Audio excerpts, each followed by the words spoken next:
Okay, welcome back to 2S, the Horror Quarters podcast. Today we welcome back three dudes that were here before, close friends of mine. We have Corey. Hi, everybody. Vito. What's up, motherfuckers?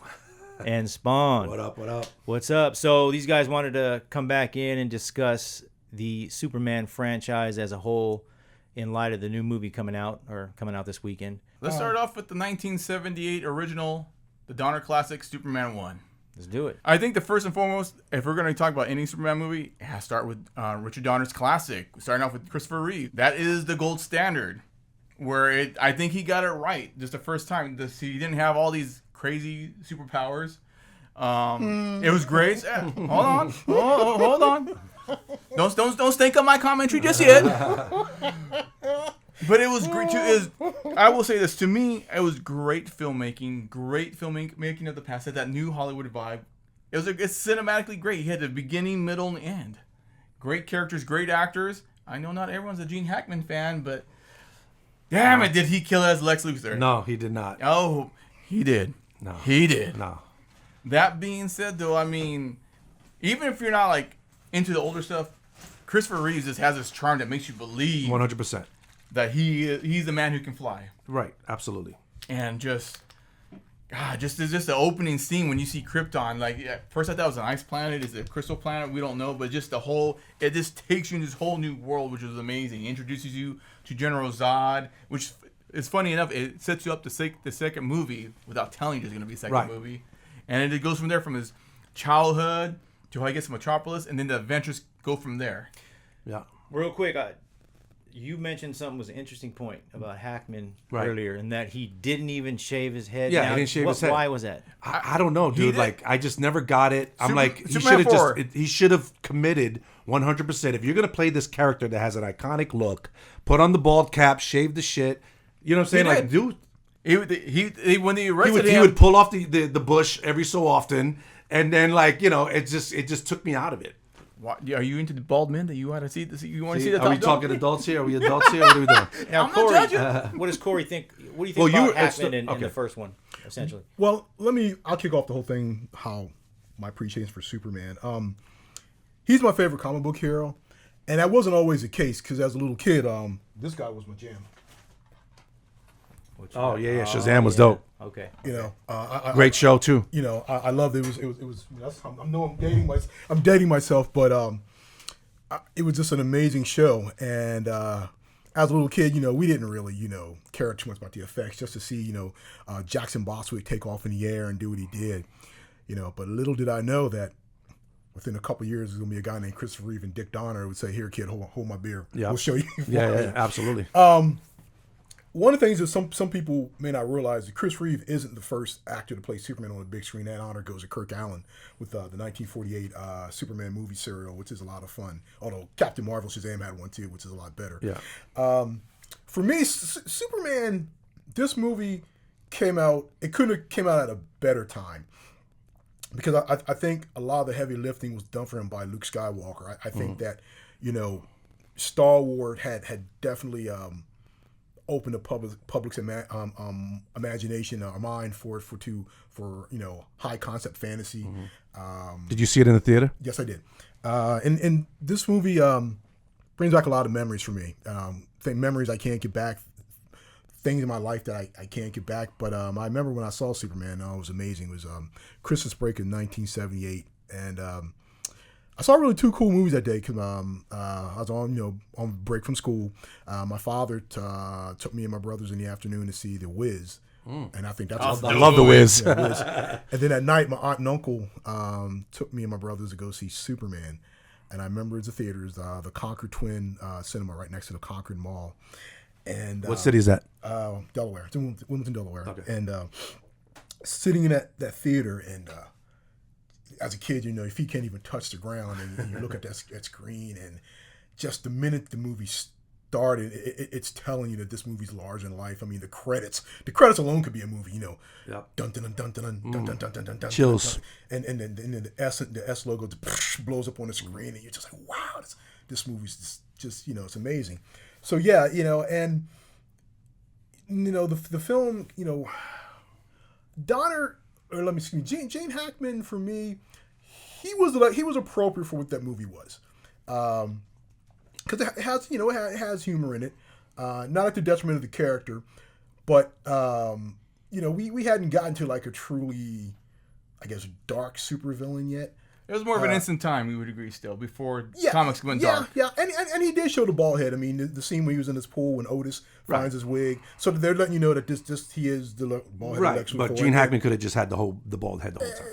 I mean, I guess it's one way of looking at it. It didn't really bother me. And of course, at the end of the movie, it's Lex Luthor, greatest criminal mind of our time. I'm hereby serving notice. He's serving notice. You shut up, you nitwit. Yeah. So Hackman was cool.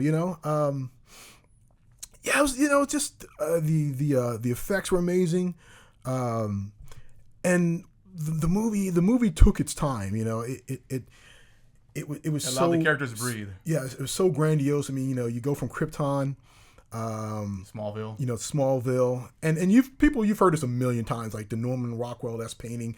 one of the most beautiful scenes is when after Jonathan Kent dies, young Clark's with his mother and they're standing in a wheat field, and and she knows he has to leave. Comes a time in every child's life when they have to leave the birds and have to leave the parents, and he's out there to find his destiny as Superman. So and it's, to me, of the Superman films I've seen with the David Cornsett Sweat one was standing. I haven't seen that one yet. This is still the best Superman. It's got some things, but overall, this is still the best movie because it's something magical about that movie. Right. That I don't think any film really has ever really kept, and not just Superman, but just that magic that I haven't seen in other films since. Right. I think it has to do with there's certain themes in there too. Things between fathers and sons, which I think as an older man I relate to better now as a father myself. Also the love story. As I gotten older, I appreciate the love aspect between him and Lois because he doesn't have it easy. It's not like he just gets the girl, Right. And it's like it's like kind of like you like someone, you want to tell them something, but you can't. I get it. And to me, I like those elements as well too because it's not just superhero fisticuffs. You know what I mean? These a lot of elements that he deals with. And I think Christopher Reeves does a great job of I think he shows us there's a better way to be as a human being. Right. You don't he doesn't go around abusing what he has. He's just there as All right. Yep, I agree. True, but that's who Superman is. The thing is, now I think he had it kind of easy. I mean, Lois was immediately smitten by him, but the romance is part of the film. And I'm not a romantic guy, but it adds to the magic of the film. Well, she's smitten by him, but he wants her to get to know him as Clark because it's not just just Superman. It's like hey, there's more to me than just this. The traditional triangle that because he still tried to pursue her as Clark Kent. Like he didn't want to. And what's cool is he doesn't know how to quite juggle that. Like he's thinking he can still have a personal life without realizing what's been bestowed upon him and the responsibility. Because even his father talks about you're not one of them. You will live among them, but you have to show them a better way. You cannot just be one of them. You're not. And that's what's great where he has to, that will always weigh on his shoulders, you know what I mean? And obviously that plays more into the sequel, but I just liked how it just shows you what Metropolis would be like in 1978. You know what I mean? The can't Perry White was dope. Again, they don't get a lot of screen time, but they just like spices to a pot. It just adds to the flavor of everything. Even as hokey as Jimmy Olsen is, I still like the actor that played him. You know what I mean? He did he did just enough just to be for what that is. You know what I mean? Yeah. And just a little even sub characters in that worked at the Daily Planet just added to that life. Yeah. And just I to me, like you were saying, I think you brought up a good point. After Luke Skywalker, this was the next thing coming because again, you said Luke Skywalker opened that door. Now we have Clark Kent, aka Superman, and I think they continue that trend where it just felt. Like you said, something magical about that time and place. Right. So let me, on my Superman experience. So this one I didn't see until like maybe 7 or 8 because I was in 78. I was 2. The first one I saw was part 2. So I didn't see this one until maybe like the TV. Remember back in the day when it was on. Okay. ABC. It was the ABC worldwide premiere. So the thing that. So I enjoyed it, of course, because I was a kid. And when I started getting older, I didn't like it as much, especially with the time travel at the end. But as an adult, the thing I love about it is the innocence of like we said earlier, off camera, is when you see him flying and people surprised and people in shock and awe and amazement of this man flying, the things that he did, and it was just an innocence that in all comic book universes today, whether it be the Boys or DC or Marvel, there is no one in shock and awe of these superheroes no more, and it takes away from the power that these heroes have. Yep. You know what I mean? It's just like it's kind of like it's jaded, just like we kind of are with the internet. We've seen everything there is to see, and back in that time, the innocence of it. Now, as Christopher Reeves, as far as him as Superman, I'm not like Christopher Reeves or nobody. You know what I mean? I'm a big Henry Cavill guy. You know what I'm saying? But he just embodies both characters 100%. He's a perfect Clark Kent, and he's a perfect Superman. He is the perfect Boy Scout. He does the right thing even when no one's looking, like, you know, the cat in the tree thing, you know what I mean? Like, they always make fun, oh, are you gonna go save a cat from a tree type thing with Superman, but he just embodies it to me. But now as an adult, I just don't dig the Gene Hackman. He's just too 1960s Batman for me as a fan.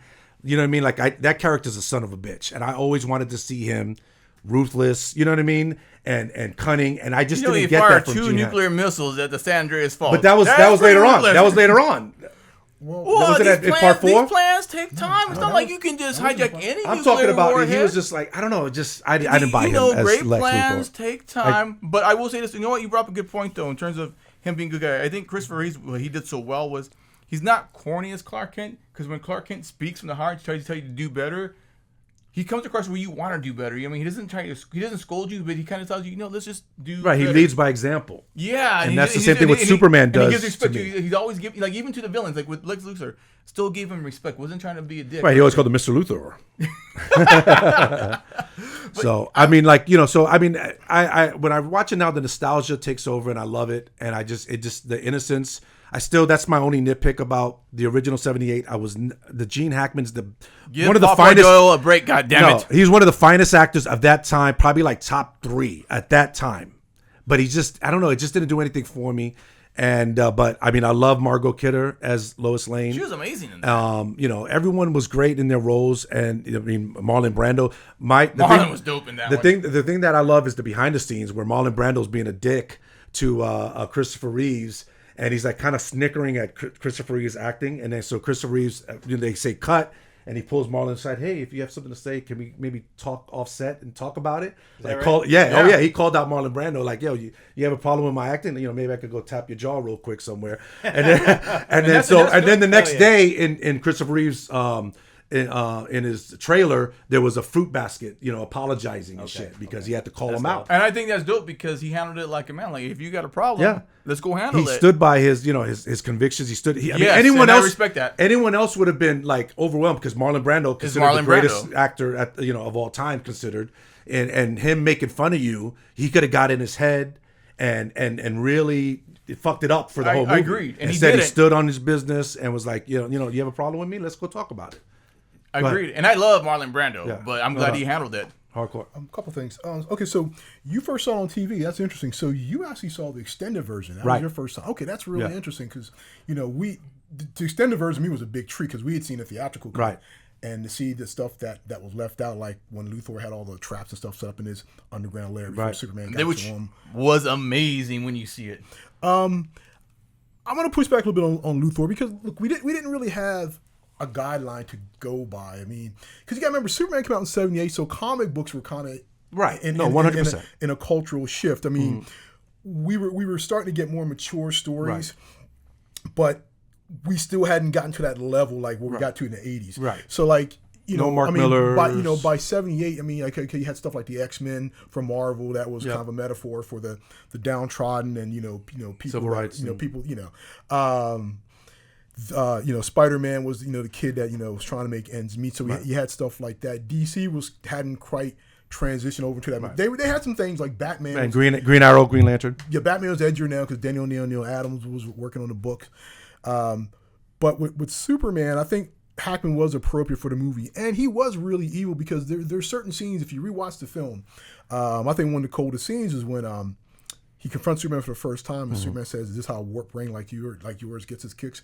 By planning the death of innocent people?" And he stone cold looks Superman in the eye and says, "No, by causing the death of innocent people." Yeah, that's a great point, because that was just the way the timing of it was like the funniness went out of the air immediately. Just he goes, "Nah, by causing."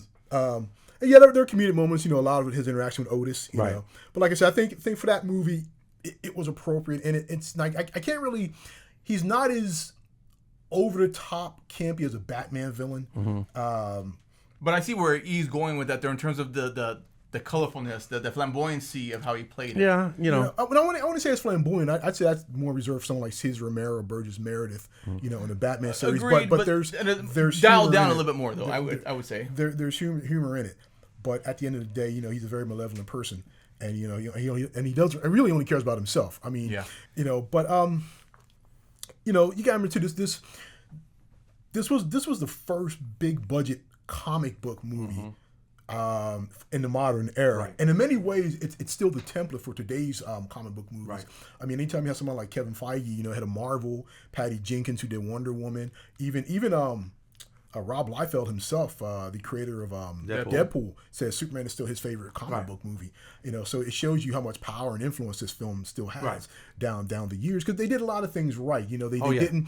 And this film could have went very, very wrong. Right. I think this film was fortunate to have Richard Donner, because he looked at yeah. Superman as an American institution. Like, this is Superman. This is something we're going to take this Not a comic book. serious. no, he had a lot of respect for it. He Yeah. had to actually stranglehold the producers, which is why he got fired, because they wanted to go off. They wanted to do their thing, and he understood what the character was. Right.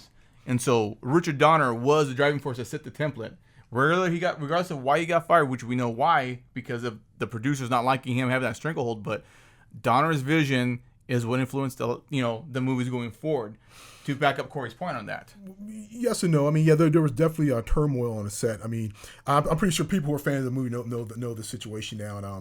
And I don't know exactly what the cause was. I got to rewatch my documentary on the movie, but I know that it got to a point where, well, let me take a step back, because interesting, what Donner wanted to do with Superman was something that Robert Zemeckis would eventually do, Peter Jackson, and the Wachowskis.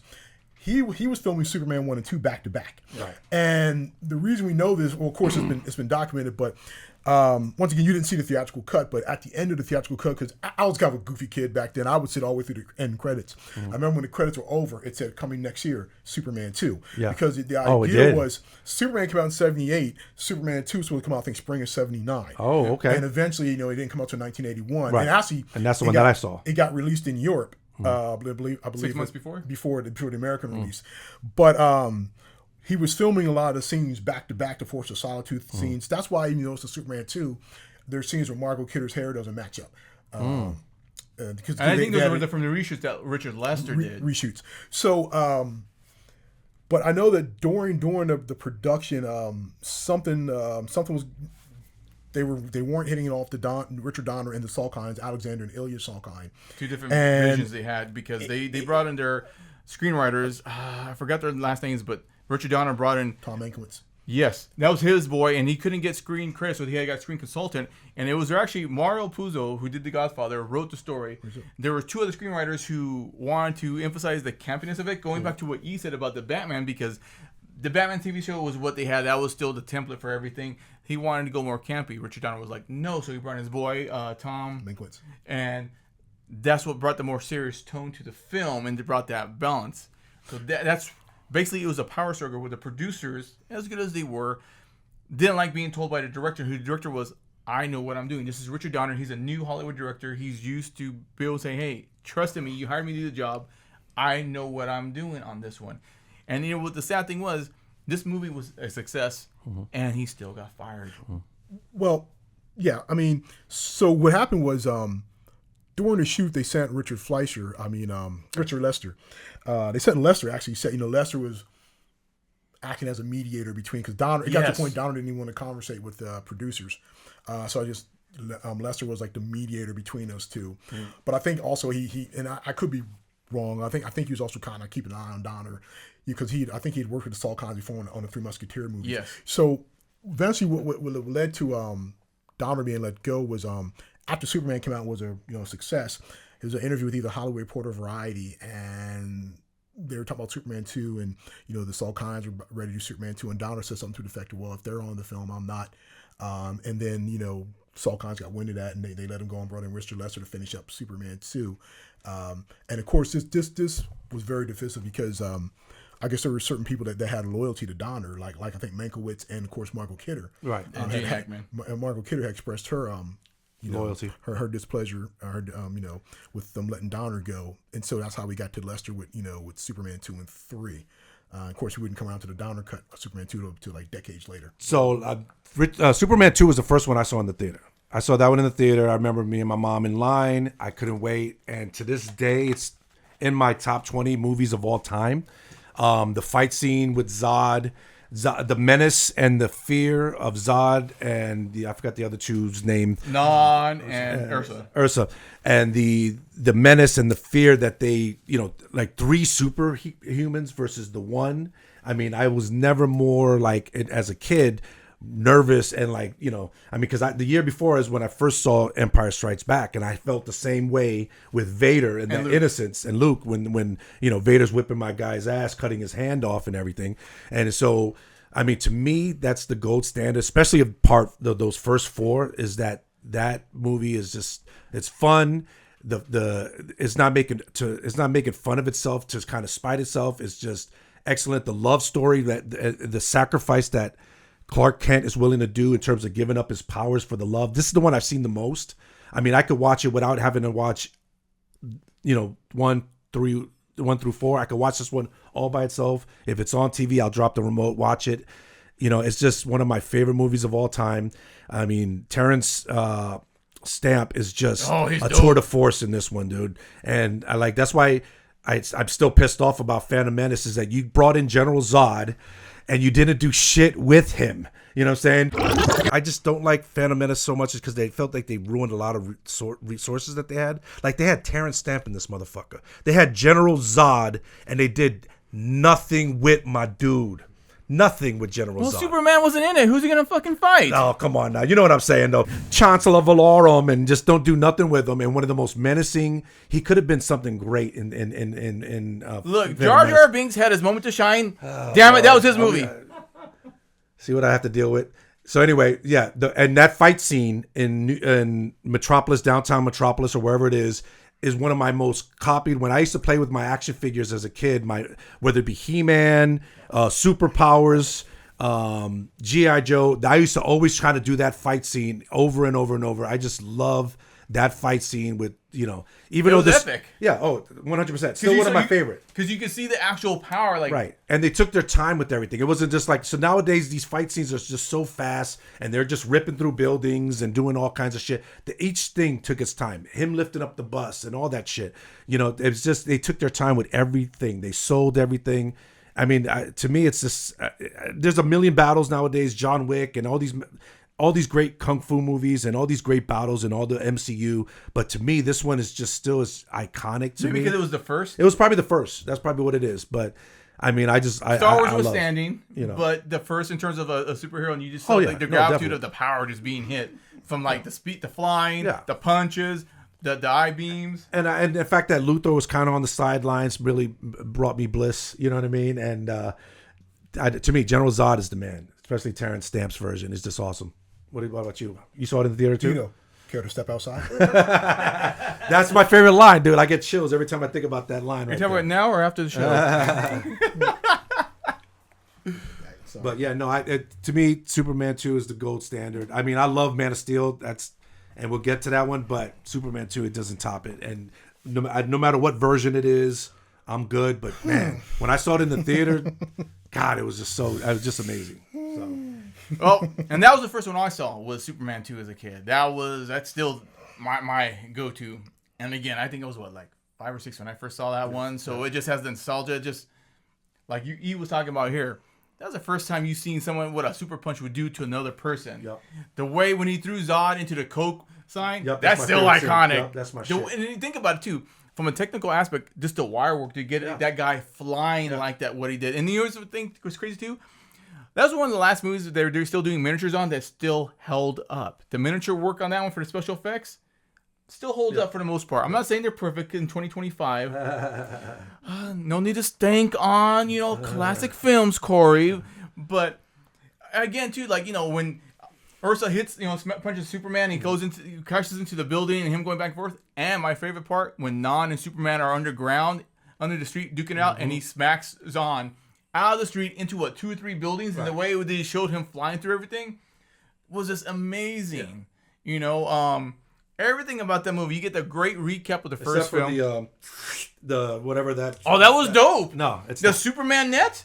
No. Dude, I would always pretend that with my friends all the time. Yeah, no, I can't fuck with that. That shit is corny to me. That is not corny. That is awful. That's his suit. To me, that's a Kryptonian suit that Jor-El said, here, if someone fucks with you, throw him in this. Or if you want to preserve your lunch and put your sandwich in there, here you go. That works just as well. Saran wrap Superman. You know what was dope though too? The opening sequence in Paris, I love that. To me, one of my favorite shots, and I don't know how they did it because I can't see the wires. But the camera shifts real quick as he's flying to the Eiffel Tower. Oh yeah, no, I love that scene. And you see him zooming in real quick, and then when he captures Lois, and then you see him going up there. No need to stank on my camera view. Apparently, Korgor here is a big fan of Superman 2 as well. What do you? All right. So you saw it. How old were you saw it? I guess I'm the old man on the block because I did see it in the theater summer of ~81. That was a great summer for movies too, man. I mean, of course, '82 was legendary, but '81 wasn't bad either. I mean, that was the middle of the second movie, the second big film I saw that summer. First one was Clash of Titans, which I love to this day. Yep, love that one. Then I remember seeing Superman 2. It was me and some friends from the neighborhood. Some kids around the neighborhood, we went to go see it with my brothers. Once again, at the same place at the Concord Twin Cinema. And then, of course, the final film I saw that summer. And actually, the film that beat Superman that summer. The biggest highest grossing film of '81, which no one saw coming, was a little archaeologist on a quest for the Ark of the Covenant. That had to race the Nazis to get to it. He actually beat Superman that summer. Yeah. But and rightfully so. I mean, that's a classic. Yeah, it's a better movie. Yeah. Superman 2, I prefer the Donner cut. But in the grand scheme of things, the film itself has kind of really fallen a bit out of favor with me. I don't look at it I'm not as enamored as I used to be. It's a fun movie. It really is fun. But let me ask you this before we go any further, because what was it that caused it to fall out of favor for you? I was going to get to that. My bad. Go ahead. You got this. It's goofier in many ways. The effects aren't as good. One of the things I noticed, once again, you don't notice this stuff as a kid, but when you get older, right at the beginning of the movie, when he turns into Superman, he has to go to the Eiffel Tower, to get the bomb. Well, and I love the alleyway change. That's cool when he does the transition. He's running. That's cool. But when he takes off, it looks like it's chroma keyed. It just kind of diagonally flies across the screen. It looks really cheesy. And even when he flies to the Eiffel Tower, you can tell it's like a plate, a matte plate, or whatever you call it in front. Yeah. Also, too, when they have the battle in the city, and they do the miniature shots of the Superman being pursued by the Kryptonian criminals, you can tell they're like dolls. You can obviously look at them and tell they're like little miniature wire dolls. What else about the movie? What about the fight scene?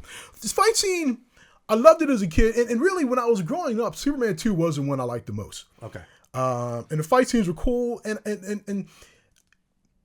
I guess I'm spoiled by today's comic book movies a bit more. The fight, and even back then, like you compare it to Empire Strikes Back. Empire's fight is still better to me than lightsaber battle. Oh no, absolutely. I mean, and compared to like what you get in some of the later Star Wars movies, it moves a bit slow, but I still think I'm talking about the anxiety as a kid I had to see 3 superhumans. I was excited versus my one Superman. You know what I mean? I was so excited. that's what caused like my 5-year-old anxiety. I was excited, but I mean, I wouldn't use dying for me. I was just excited. I thought it was a cool fight. But it's very slow compared to what you see today. Like when I look at something like Blade 2 and Blade's throwing down with Nomak, right? And that fight's just brutal, man. And they're just going for it. Oh, that's one of my favorites too. But I'm just saying. But you can't compare it to though because it's of its time. Let me finish. I understand that this came out in 1981, and what I do like, I mean, Superman 2. It was it paved the road for stuff that we would get down the road. Like for example, like Terrence Stamp's General Zod is amazing in the film. I think he's kind of like the forerunner to Loki. Absolutely. That superpowered villain that's not of Earth, whose only purpose is to to dominate and subjugate humans. When I saw Loki in the Avengers, and and he's standing around with his scepter and his the ram horn helmet, and he's making everybody kneel. I was like, okay, yeah, this is throwing back to Terrence Stamp, right? And I thought that was amazing. But the film has a lot of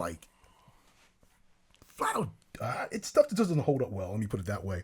For example, when he loses his powers, even the way he went about it, he tripped over the polar bear rug in the Niagara Falls scene. Like, come on, Superman, Clark Kent wouldn't do that. And I know Reed plays the goofy Kent. A lot of people like that. I was going to say that about Superman the movie, and it is a testament to Christopher Reeve's acting ability. May he rest in peace.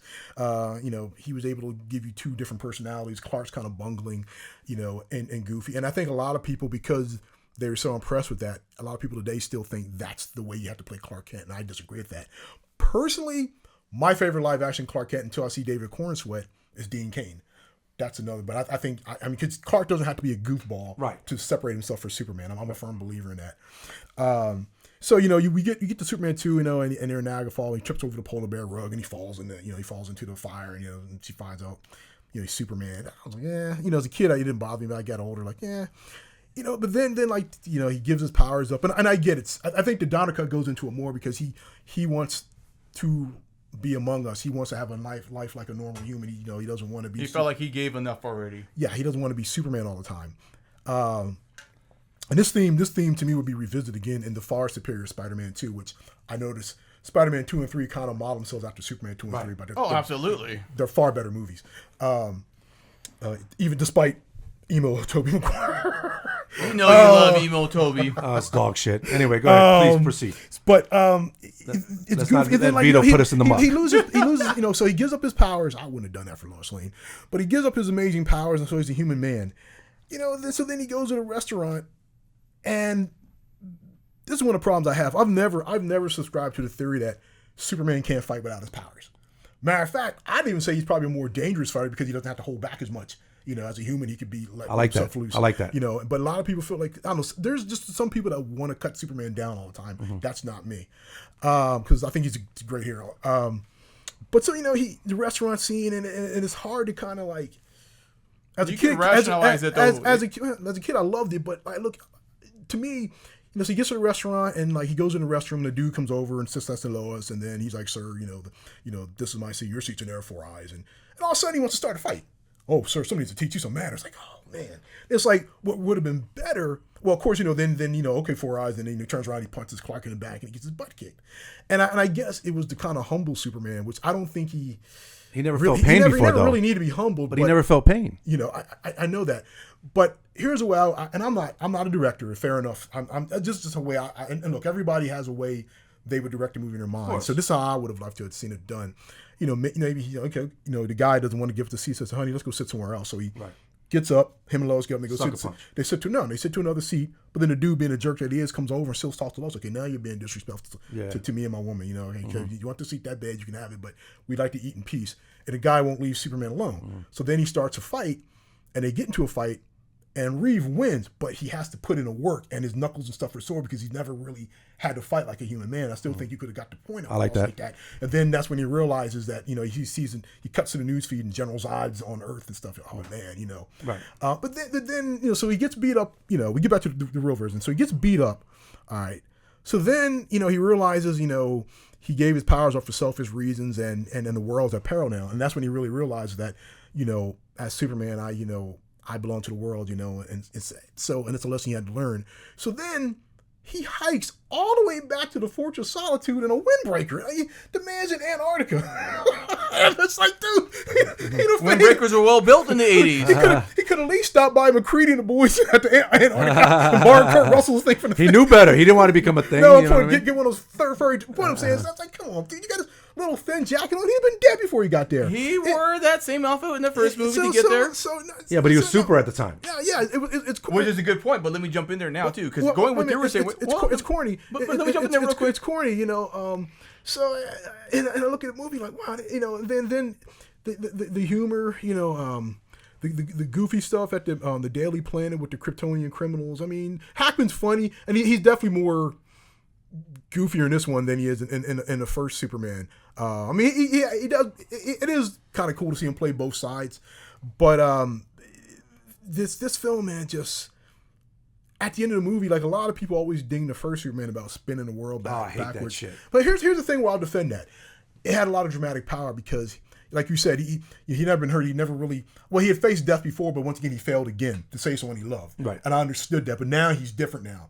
He knows, and yeah, it really stretches what Superman can do, but it had so much dramatic weight because he was so crushed by her Christopher death. Reeve's acting, yes. But here's what nobody really talks about, and I think it's far goofier than the spinning around the Earth. The memory erase kiss, the super kiss. Like, I hate that too. They did that in part 4. That exists. That actually exists in the comics. Yeah, it's stupid in the comics too. So No one said it wasn't, but it still exists. It's still ridiculous. I don't remember It's any source comics, material. Yeah, well. There are receipts. But I will say this, though. I want to jump back a couple things that Corey said. One could imagine, okay, if you were superpowered, right? Him being depowered, wouldn't it kind of feel like if you lost all your strength, you would be like your equilibrium is kind of off at that point. If you've ever been sick and you just feel completely wiped out, who's to say he wasn't wiped out after feeling that? He hadn't adjusted yet, right? I'm just saying, just for argument's sake, right? It's possible he's still acclimating. What are we talking about? The fights? Yeah, in the bar. Actually, in the diner. That's why he got his ass whipped. Yeah. Okay. So, just hear me out. Is it possible? listening. Maybe he's still acclimating that. Now he's no longer super. Maybe he's just feeling wiped out. We don't know what he feels like. When you got his ass whooped, that was it. No, before he's got his ass whipped, he goes into the diner. He's not feeling super, and again, not knowing how to act because he's always had to hold, like you said, hold back on everything, right? So now he doesn't have to hold back. Now he's going to try to do something stereotypical. Would you like this character to step outside? And he realized that's not how the real world works. He got his ass whipped, and he did get humble. And I like what you said about the knuckles. The only thing I would say is how it would play out in your version. Pacing would be off. That'd be my only concern about that, but I like how you brought up the knuckles. I think would be a great point on that. That being said, as it is, I think the movie is great as a kid's film. I like the fantasy aspect of it. I like the opening scene where they kill off the little soldier that has nothing to do with the first movie. But again, those were scenes shot by Richard Lester, and you could see the tone difference between the two scenes. I know you. What's going on? No, I'm trying to capitalize your point. V, you're making stuff up for the movie. I'm just working with You you. made up a whole the scene. time. He does You that made up a whole scene. But you're making stuff Did up you just for the movie. write the whole scene? Hey, Lester, No, he here's said how I would have done it like this. Yeah, I'm not saying. You're saying maybe he was like this. You're trying to say stuff that was like. Well, you have to in a interpret movie it. that would, like, You have to interpret it, though. Nothing's going to really. be on the nose. You sometimes have to like take a step back and be like, why did this thing play out the way it is? But if that was a situation that like the molecule chamber that stripped him of his powers, drained him out, that would have been brought up in the movie as a plot point, but it wasn't.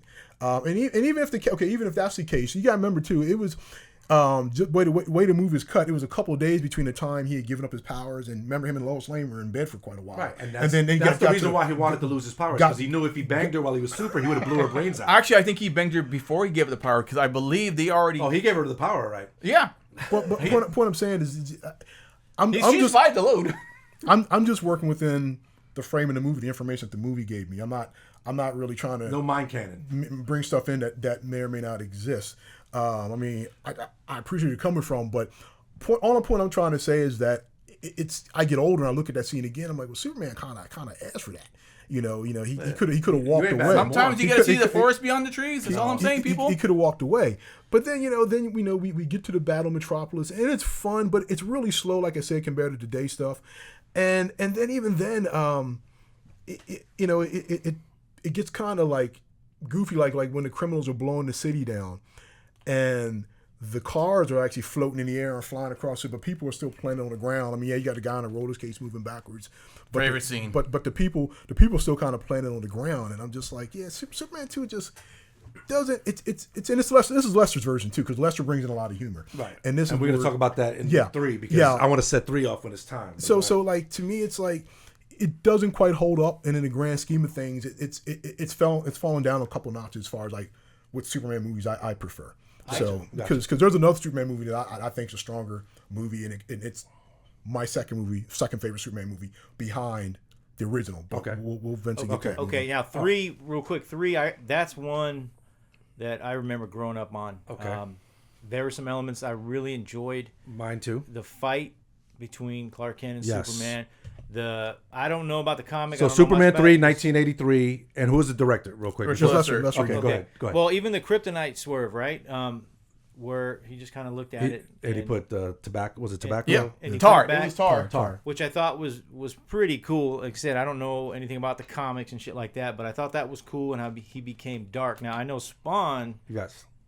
kind of despises 3. Am I wrong? Oh, I despise it with everything in my soul. But okay, so Your soul is empty, sir. It is, and that's okay because all right, so it's 2 movies in one. It feels like all right. It's like some Richard Pryor spin-off movie, and then like Superman. So anything with Christopher Reeves and Superman is excellent. But you got Richard Pryor. Okay, and the first part of the movie is so silly and goofy. It's like a Nickelodeon version of Final Destination, where is this thing gonna fall on somebody? Is the paint gonna fall on this person's head? And all this dumb shit that you're wasting my time on. And then Richard Pryor is at the unemployment line, and then there's a scene that just I watched it the other day, and it gave me the sour belches so bad. Is where he's on skis on a building, and this motherfucker skis off the top of the building and goes all the way off the building, falls down, lands flat on his feet, doesn't hurt his knee, doesn't even have a fucking sprained ankle, not even his toenails are cracked. Everything is fine. He just falls off a building on skis. He hit a level and he's lit off. That's see totally what I mean? logical. You see what I have to deal with? Totally logical. You see what I have to deal with? Yeah, so like, I mean, he didn't even crack a toenail when he lands. And then it's just the silliness on top of silliness. He shows up and he's in a general's outfit and is like, oh, here you go, here's Kryptonite. And like Superman accepts it, like, oh gee, thanks everybody. Like knowing that's fucking Kryptonite. You know what I mean? Like, Well, no one knew it was Kryptonite. That could have just he been knew it was something- Kryptonite. What do you think? He looked at it it was like he Kryptonite. accepted it. He What is didn't. he? He didn't. What it was because he had saved the chemical plant prior, giving him something that it's like something from the chemical, like a type of element, but it wasn't kryptonite. Because if it was pure kryptonite, it would have hurt him right there. Because remember, That's right. remember after he gave it to Yeah, him, it made him slowly turn. He called Robert Vaughn's character Ross Webster and said it didn't do anything to him. Yeah. And that's because of 15% tar. Basically, and I don't mean to cut you off. Yeah. Basically, it should have just been red kryptonite because that's really what that did affected him. You got one of the top 2 greatest comedians of all time trying to be funny.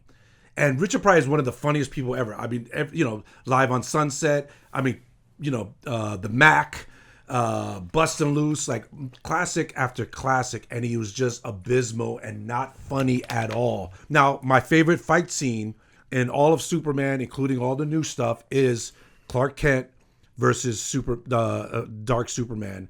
And it's just, I don't know, it's just the emotion behind it. And it's just the way it's filmed. And then when he finally puts the choke out on Dark Superman, Clark Kent stands up for himself. The goodness overpowers the dark. And when he chokes him out and he disappears and then he opens that shirt and the music hits, bro, I got chills just talking about it right now. So, I mean, to me, that part, anything with Christopher Reeves as Superman excels. And it's always the shit around him. In all 4 of the movies. They're all 4, not perfect. And again, I'm not a Superman guy, but Christopher Reeves as Clark Kent and Christopher Reeves as Superman is just head and shoulders above a lot of these superhero castings, and I think it's excellent. Like same thing with Wesley Snipes' Blade. It's just Taylor. He was born and put on this earth to play that role. I just wish he had better stuff around him. And that's 3. I was hoping, that could have been Brainiac versus, I mean, It was supposed to be, and not Brainiac. No, it was supposed to be Brainiac, the computer aspect, but I was thinking also Bizarro. Yeah, there's so much they could have done. I don't know why. To this day, I still don't know why they never brought in other comic book The producers deemed it would have been too expensive to do Bizarro or Brainiac, even though they kind of did it anyway. Like with the in terms of paying DC or just character design. Just in terms of just making the movie. Period, it was deemed too expensive. So that's why we got Robot Lady. Well, then cut Richard Pryor's. No, I'm sure Richard Pryor was expensive. Gus was worth the $5 million they paid him. No, he wasn't. I didn't even crack a smile. I didn't snicker You, at sir, 7 years how old. dare you? He didn't make what funny thing did he say? Oh, the general thing was hilarious. No, it was Him not. rolling up in a Ferrari with bumping the Pointer Sisters was great. And I don't even think it was the Pointer Sisters. Him in the unemployment line collecting his unemployment. No. That was two different movies in one, and it was not a bad combo. Not from someone who's less cynical. I mean, listen. It's the equivalent of putting Busta Rhymes in a Halloween movie. That's what Richard Pryor. It would be is fucking in Superman perfect. 3. It would be perfect. It's the equivalent Of a great movie. Busta Rhymes doing a And spin I kick believe on Michael Myers. I believe this classic does exist. I think the name of this classic movie that you're referring to is called Halloween Resurrection. Halloween If you haven't looked Insurrection. it up, it's an amazing movie. It's classic. See what I have to deal with, Corey. Yeah, hold on, real quick. See, you wonder why I'm gray This is my I'm resurrection. 49 years old and I'm gray like I'm See? 59. Woo! Shirt. My resurrection shirt. Viva la Resurrection! Yes. No. Yes, See, shout you out, see why shout I'm. out. See, you have no gray hairs on your head. He shaves his head. We don't know that. Yeah, look, there's no gray on there. I have no hair. You know what I'm saying? What do you got for 3? So, my take on 3 is this. I think it's, and I hear E's point on that, and all he said is legit points. But I also feel like you have to kind of look at it. This is a kid's film as well, too, though. I think I've always liked it I was as a 7 kid. and I didn't like it. You are a bitter child, sir. I just like good movies. Apparently not. But that being said, it's one of those movies you're either going to love or you're going to hate. And I still think this movie was made on a pile of cocaine, too, for all these ideas they threw in there. But That doesn't make it better. I didn't make it bad. I'm just saying. I mean, you talked about the fight scene between Clark Kent and Superman. Yes. That's actually one of the highlights. The second highlight would have been the end scene when he's going against the master computer and the That's robot cool. later. That's cool. But there was, I heard, you know what's funny? My son got into it. He doesn't sit around for a whole lot of movies, and it was just, I loved him going back to Smallville. I liked introducing a new interest with Lana Lang. Yes. It kind of brought in some other characters from his lore. You know what I mean? Who? Lana Lang being one of them. That's it. Yeah, you're right. You're right. I'll give you that. But even then, though, with the sole edition of Lana Lang, it still took it in another direction. I liked what Richard Lester did. Whether you hate or liked what he does in terms of his humor, he knows how to shoot a good movie. The cinematography was great. I liked how the production guys from the first movies came back. I think this is the one with the best special effects of the original Christopher Reeves era. Storytelling wise, I was great with it. I liked how Gus was the protagonist and how he was just a guy on his luck, down on his luck, who happened to be really good at computers, allowed himself to be corrupted. And again, a new story for Superman to be involved in. Again, I love the scene where he stopped the chemicals, where he blew like a layer of ice on the lake, picked up that layer. That was dope. That was dope. And he made it into like Again, rain. anything with Christopher Reeves and Superman and Clark Kent works, but the Richard Pryor part is wonderful. No, it's not. It's Busta Rhymes in Halloween, anything bro. that Pryor does is gold in my opinion. All right. There's an awkward moment of silence, but that's all right though. Corgo here, he can't wait to jump on in. He's like, No, I feel good, buddy. Finish what you're gonna say, man. But as I think this works as a kid's movie. I know you didn't like it as a kid, but I still loved it as a kid. Watching my son watch it with me the other day resonated with me that this really is for, obviously not so much for adults, but for kids. And again, even like the fight scene with him going after being shot down with the missiles and what have you. And I know I'm probably jumping around with all this. That's fine. But I'm just going to do the highlights because I think you two do a good job of just recapping the story in itself. So just for me, the highlights on this would be skiing down the building. Oh, that was dope. And that chick too. What was the chick? The one that was Lorelai Ambrosia. Yes. Played by Pamela Stevens. So hot. There's an ass factor to that cannot be denied, and a dolly parting factor. Okay. Was that wrong to say talk about boobs? I'm sorry. No, that's not the first time we saw it in Superman. Don't sleep on Miss Teschmacher. Miss Teschmacher was hot. She jumped in the pool and got Superman. Yeah, she did. Don't sleep on Valley for. But I appreciated the humor of it. And I'm losing my train of thought here. Damn it. Let me cut to Corey. Because it's a bad movie. You have nothing to stand on, brother. Take your time, man. I got. Here's the thing. Because you have nothing to stand on. The movie's dog shit. Well, your whole argument is that Richard Pryor ruined it, and I actually thought the humor was great in it. Here's the thing: we didn't have Richard Vaughn was a great villain as well, and I'm probably jumping around, but it is what it is. I think it was great.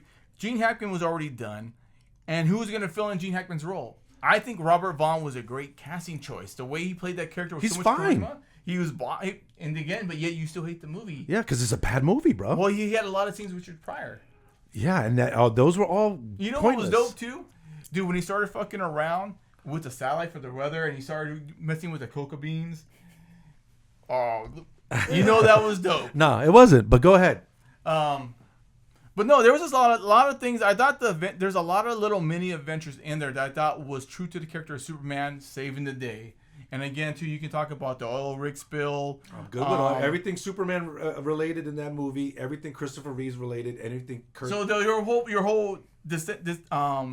point of dissension. My whole disdain for Superman 3 is the whole Richard Pryor and the whole plot, and I just wish it was done better. They were just lazy. They didn't want to bring in They didn't want to bring in Bizarro. They didn't want to bring in They weren't lazy. They Brainiac. Afford it. Well, you can afford Richard Pryor. Then don't bring in Richard Pryor. Don't bring him in. Richard Pryor was only $5. I remember seeing the trailer, thinking like, oh, you know what I mean? Like after seeing the toy, and I'm thinking like Richard Pryor in it, and even my parents were like, that just seems kind of weird. And I mean, it just was a bad idea. I think that movie made sense in '83. You couldn't make it before or after '83, but it made perfect fucking sense. Corey, go ahead. Gun buddy? No. All you, brother. All you. All right. There's a lot to unpack here with Superman 3. This is when the series started to go down the tubes, big time. 1983 was a really interesting year because I remember as a kid that year, what I thought was really exciting before I actually saw the final product was this was a year that Luke Skywalker was going to square off against Superman because they both Jedi was coming out summer of '83. Jedi, I think, was in May, and then I think Superman is either June or July. Yep. Of '83. Yep. Of course, Jedi's a better movie, at least in compared to Superman 3. Oh yeah. I have better film on my teeth than that movie. That's something to brag about. In the grand scheme, it's a bad movie. And you'll see why I put this movie out when we rank our Superman films when this is all said and done. But this is a bad movie because I think it wasn't done out of creative spark. I think it was done kind of in a way out of ignorance. Bingo. It might have been. You gotta understand too. This is interesting because '83.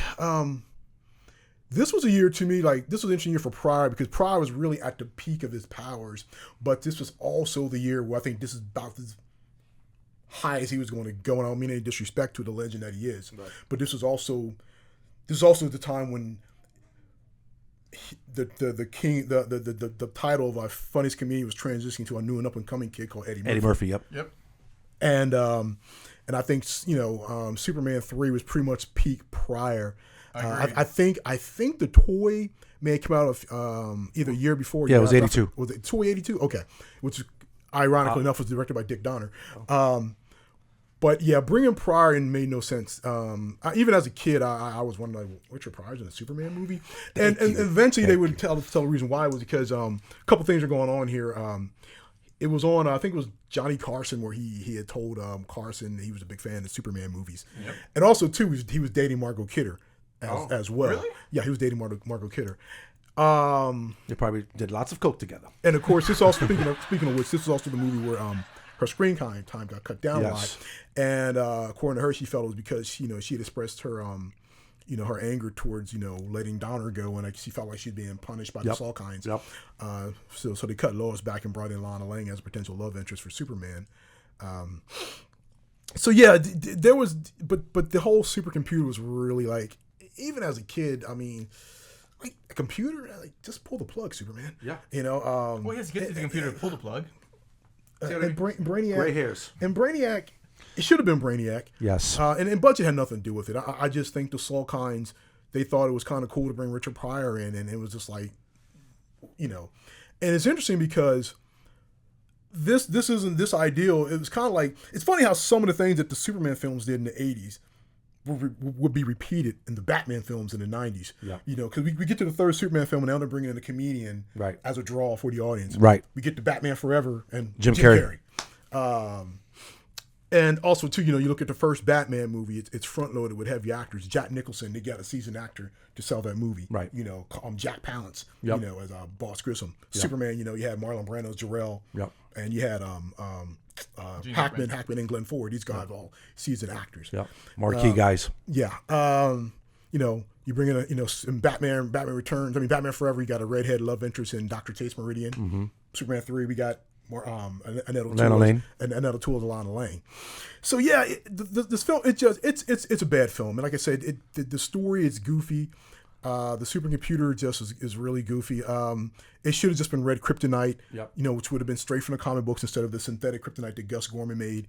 You see this guy in the unemployment line, and they're playing him for laughs. Yeah. And this is where it really got really silly. And you can't always fall back on as a child. Like I get it. Look, I love Buck Rogers in the 25th Century. When I watched the TV series, I feel like a little kid again. But I also like Buck Rogers ain't great science fiction. It's goofy. And the same with this movie. But the junkyard fight was fun and cool.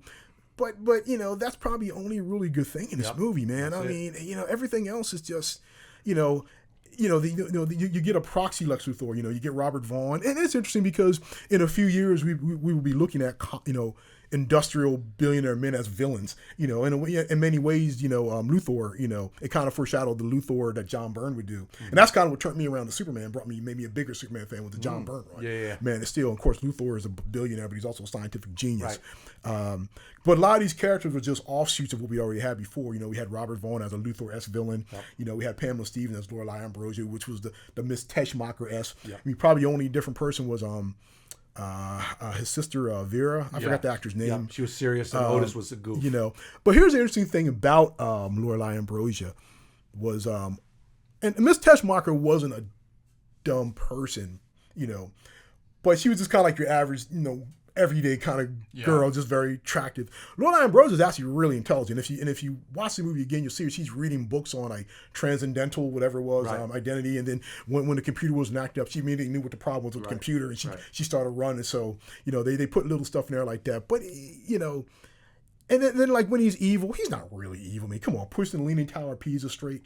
Yeah, come on, ramming an oil tanker. No, I mean, so. It's like it's not a good movie at all. It's the equivalent of him doing the dance. That's all that it is. Him drinking and throwing throwing peanuts at the glass is the equivalent of Peter Parker doing the dance. And they still had the special effects were good for the most part because it was made with a healthy budget. And like the next movie we'll get to, but that's another story we'll get to very shortly. Yeah. But I'm more in line with him. It's not a good movie. It really isn't. And the thing was, and Roger Ebert brought this up too. It was really a waste of Pryor's talents because Richard Pryor's a really damn good actor. He's done some series like Lady Sings the Blues with Diana Ross, Grease Lightning with Beau Bridges, JoJo Dancer. JoJo Dancer. I love him in that one. Pryor can act. Pryor can act. I mean, he's not just comedy. Well, that's what he thought it was going to be. Like he originally signed on thinking it would be much more serious, from what I read, and then he wasn't happy with the end result. I mean. Yeah, I mean, I guess, I guess once you're locked in a contract, I'll have to look more into that. But once again, it's a goofy movie, man. And this is where the series really went downhill. And it brings me to a bigger point. It's funny when people talk about their favorite Superman, they once again, like I said, the Christopher Reeve fans and me make me scratch my head more than the Snyder fans. I feel like the Snyder fans get picked on a little bit too much, right?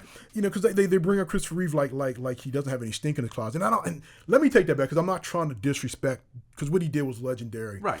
But like in the grand scheme of things, he really only had 2 good movies. The rest of the movies were bad. Oh yeah, dog shit. Like not even bad, absolute. Dog shit.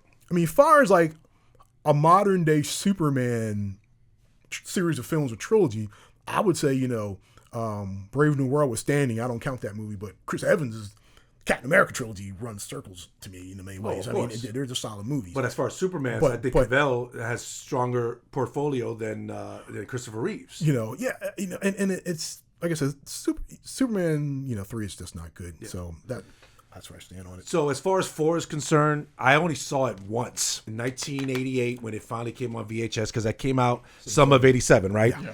So I remember watching it, and first I wasn't mad at it because it was fine. Again, anything with Christopher Reeves and anything with him as Superman works.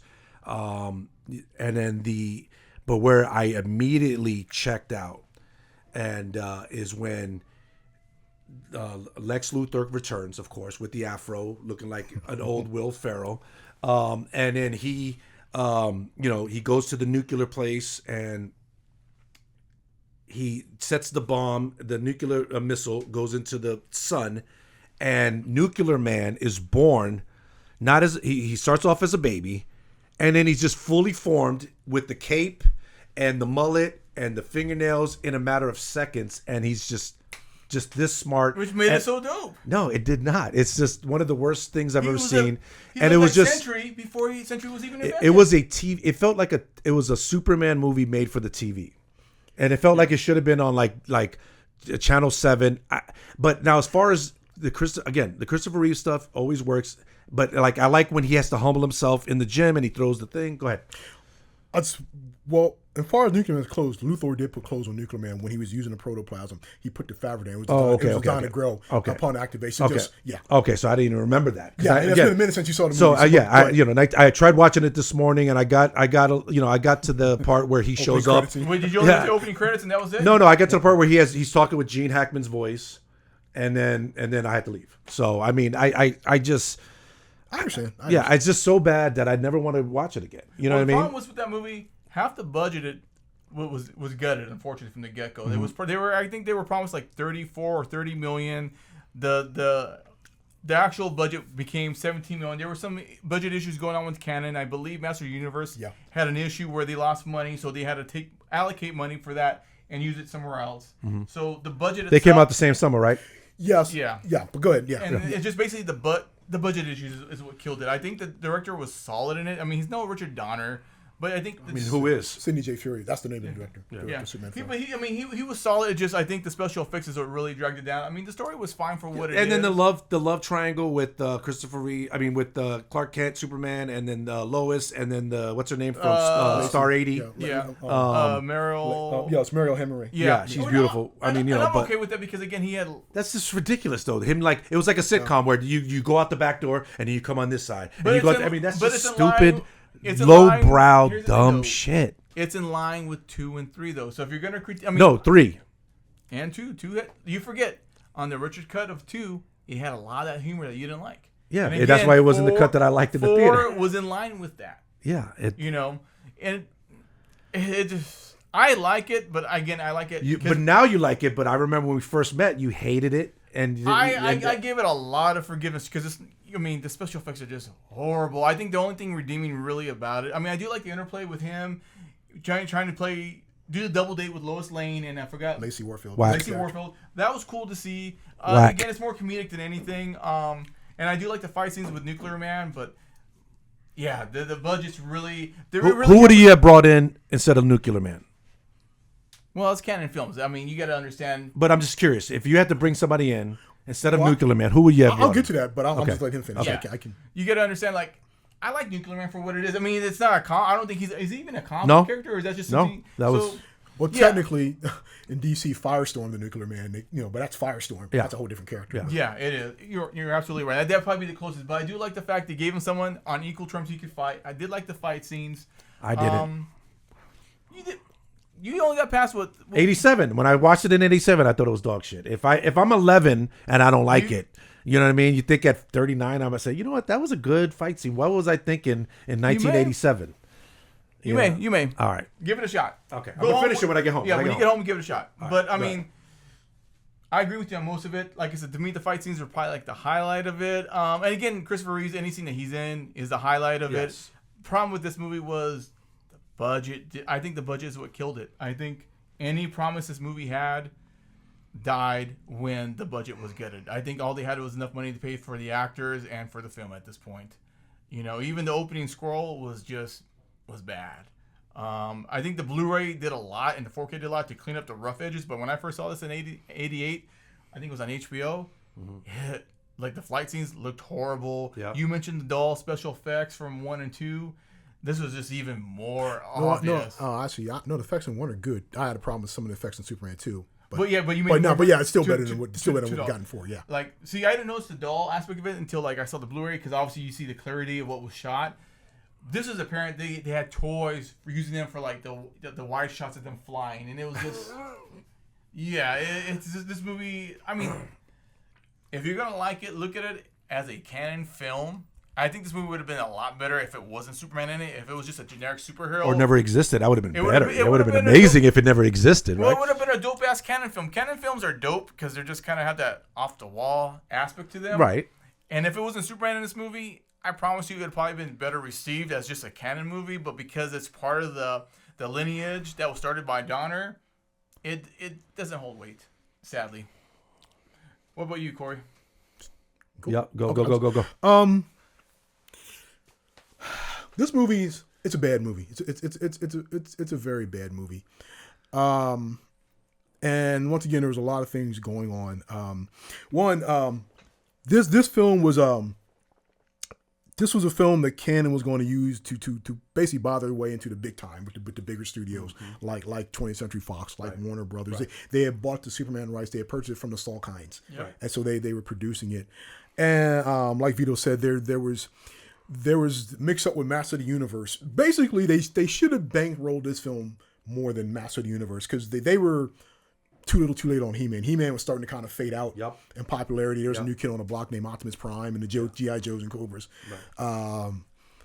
And so Canon put more money into Master of the Universe. I think Superman 4, God, I forgot. I think it had a $14 million budget or...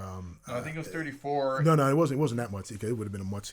That's big for back then. Hold on, let me. I think the final budget was $17 million after it. Let me ask you, Corey, real quick. While you looked that up, did you watch it in the theater? Yeah, I saw it in the theater. Okay. I've seen every Superman movie. Yeah, I did not see this one in the theater. I saw the trailer. I knew off the trailer. I'm like, this character doesn't exist. 17 million. 17 million. Okay, yeah. I knew this was going to be dog shit. I think Master of the Universe was 19 or like.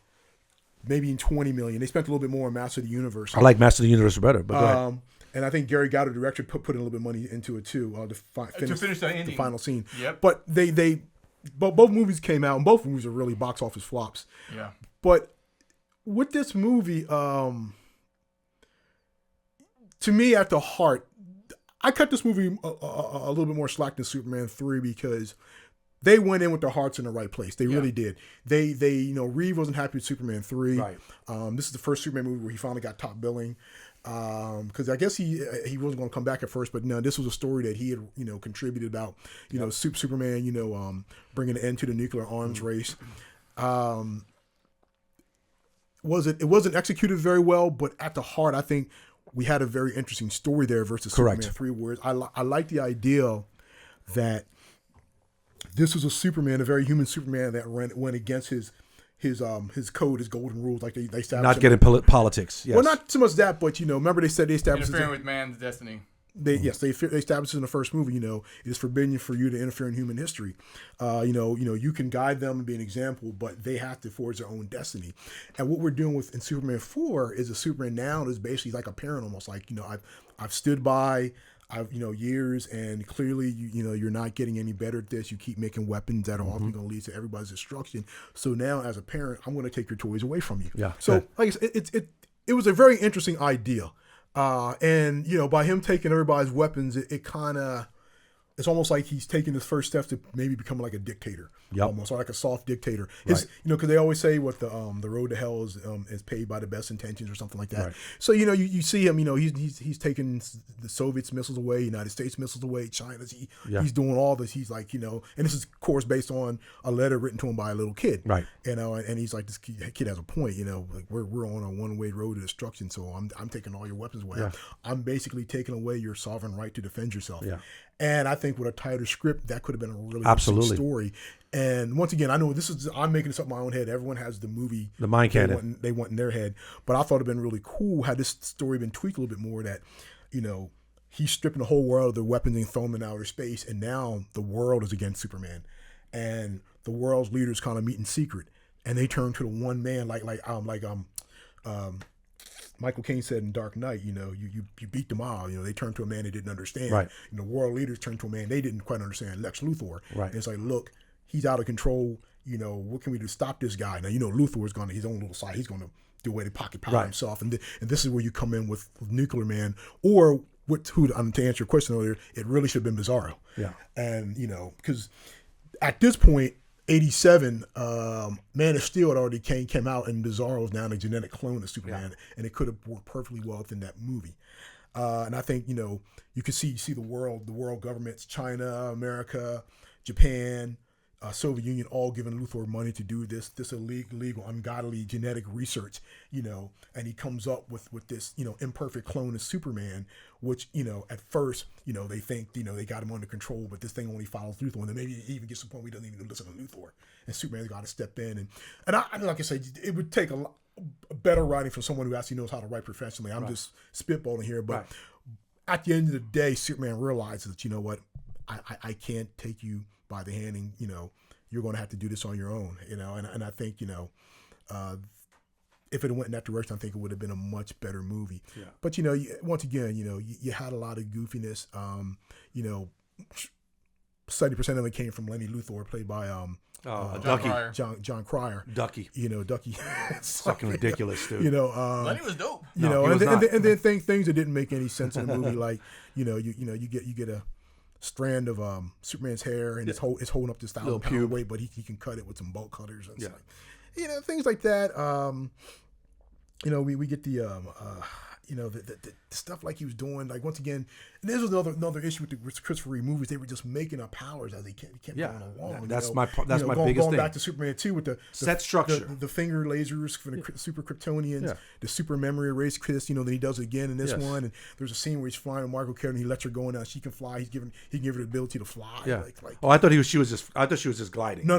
Yeah, but in the 80s, there was no consistency between movies though. Too. That's the thing. In the 80s, you can look at the horror movies too. They always rearranged the rules for when they were the director. Not true, but she's literally flying with him. Yeah. And it didn't look good. The effects didn't look really good. That flying scene looked so cheesy.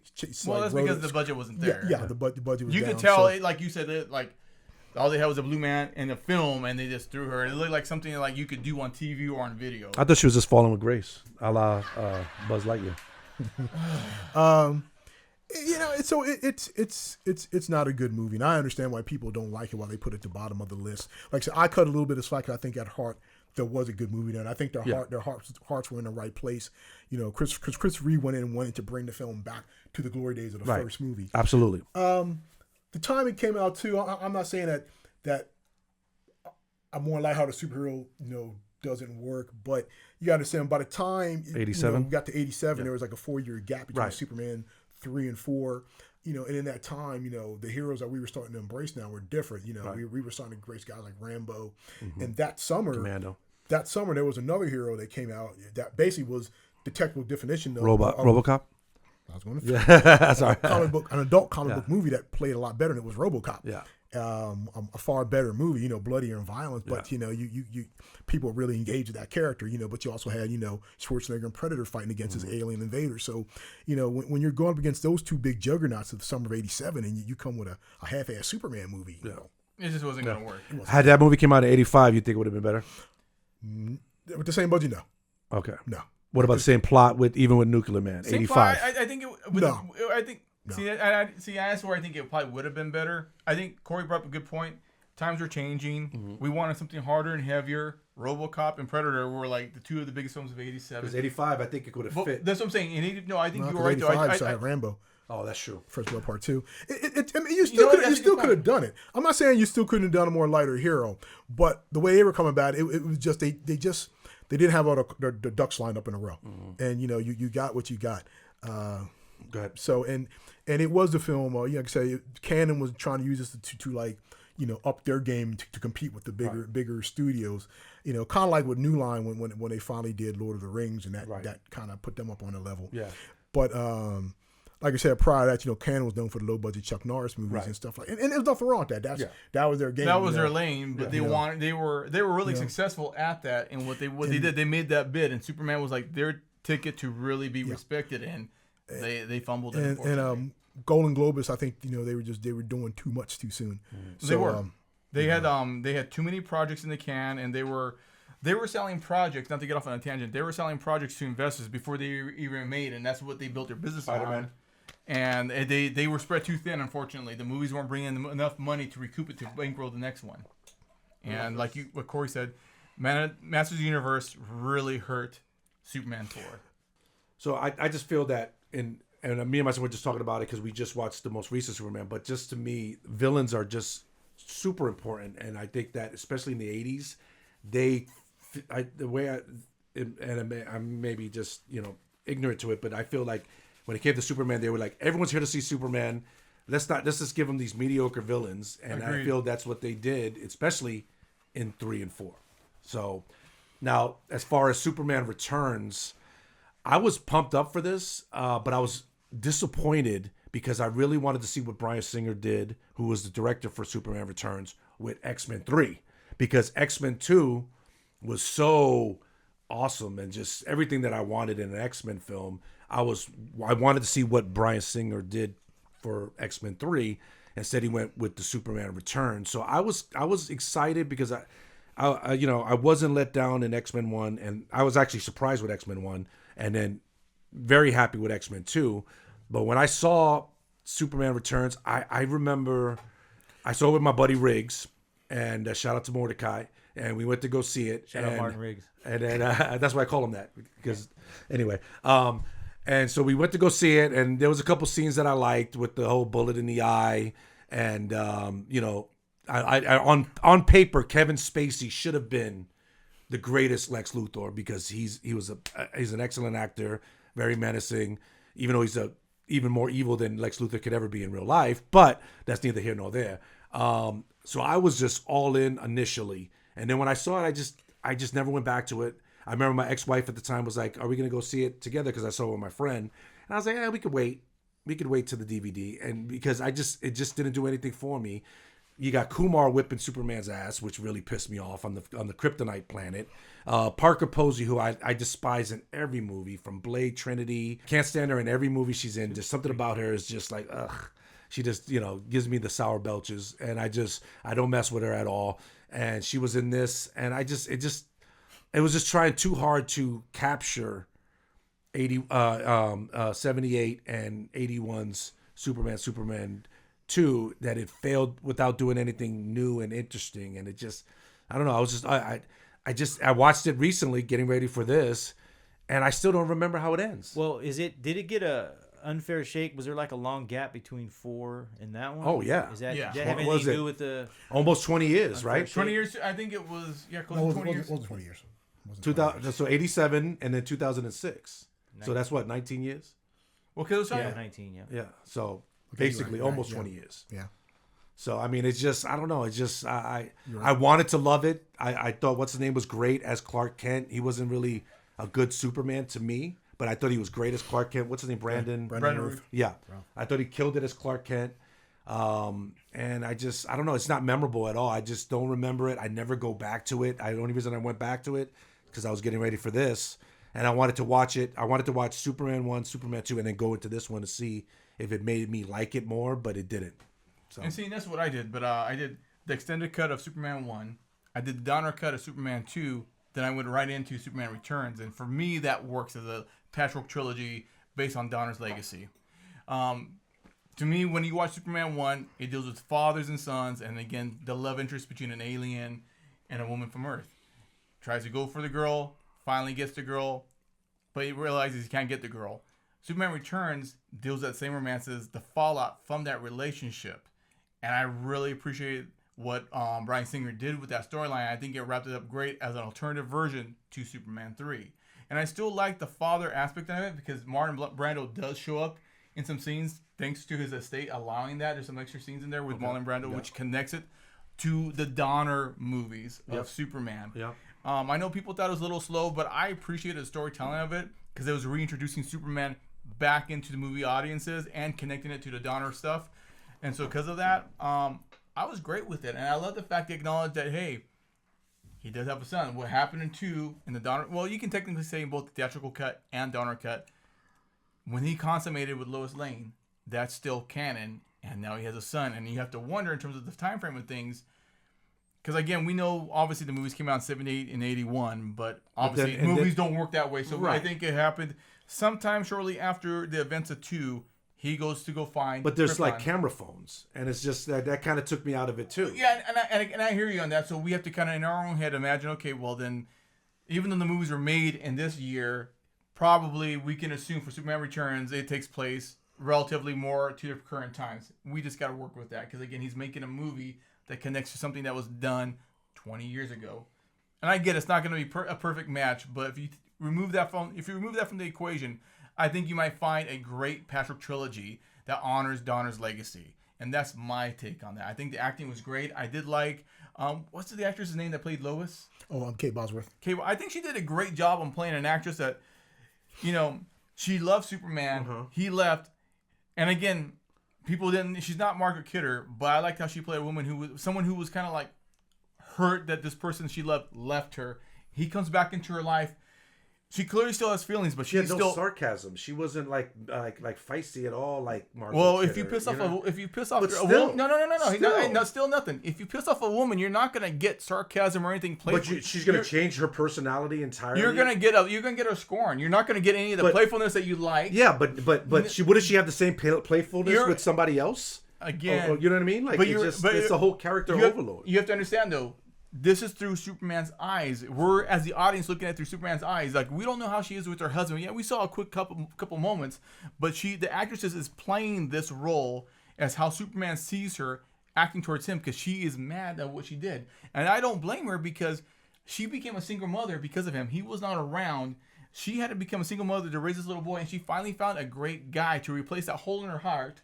And now he comes back. But he thinks that it's his kid, though. He thinks it's his kid. Am I wrong? Wait, hold on. No. Let me finish. Before you jump on in there with 2 feet, let me say this. He doesn't know that he had a kid with her.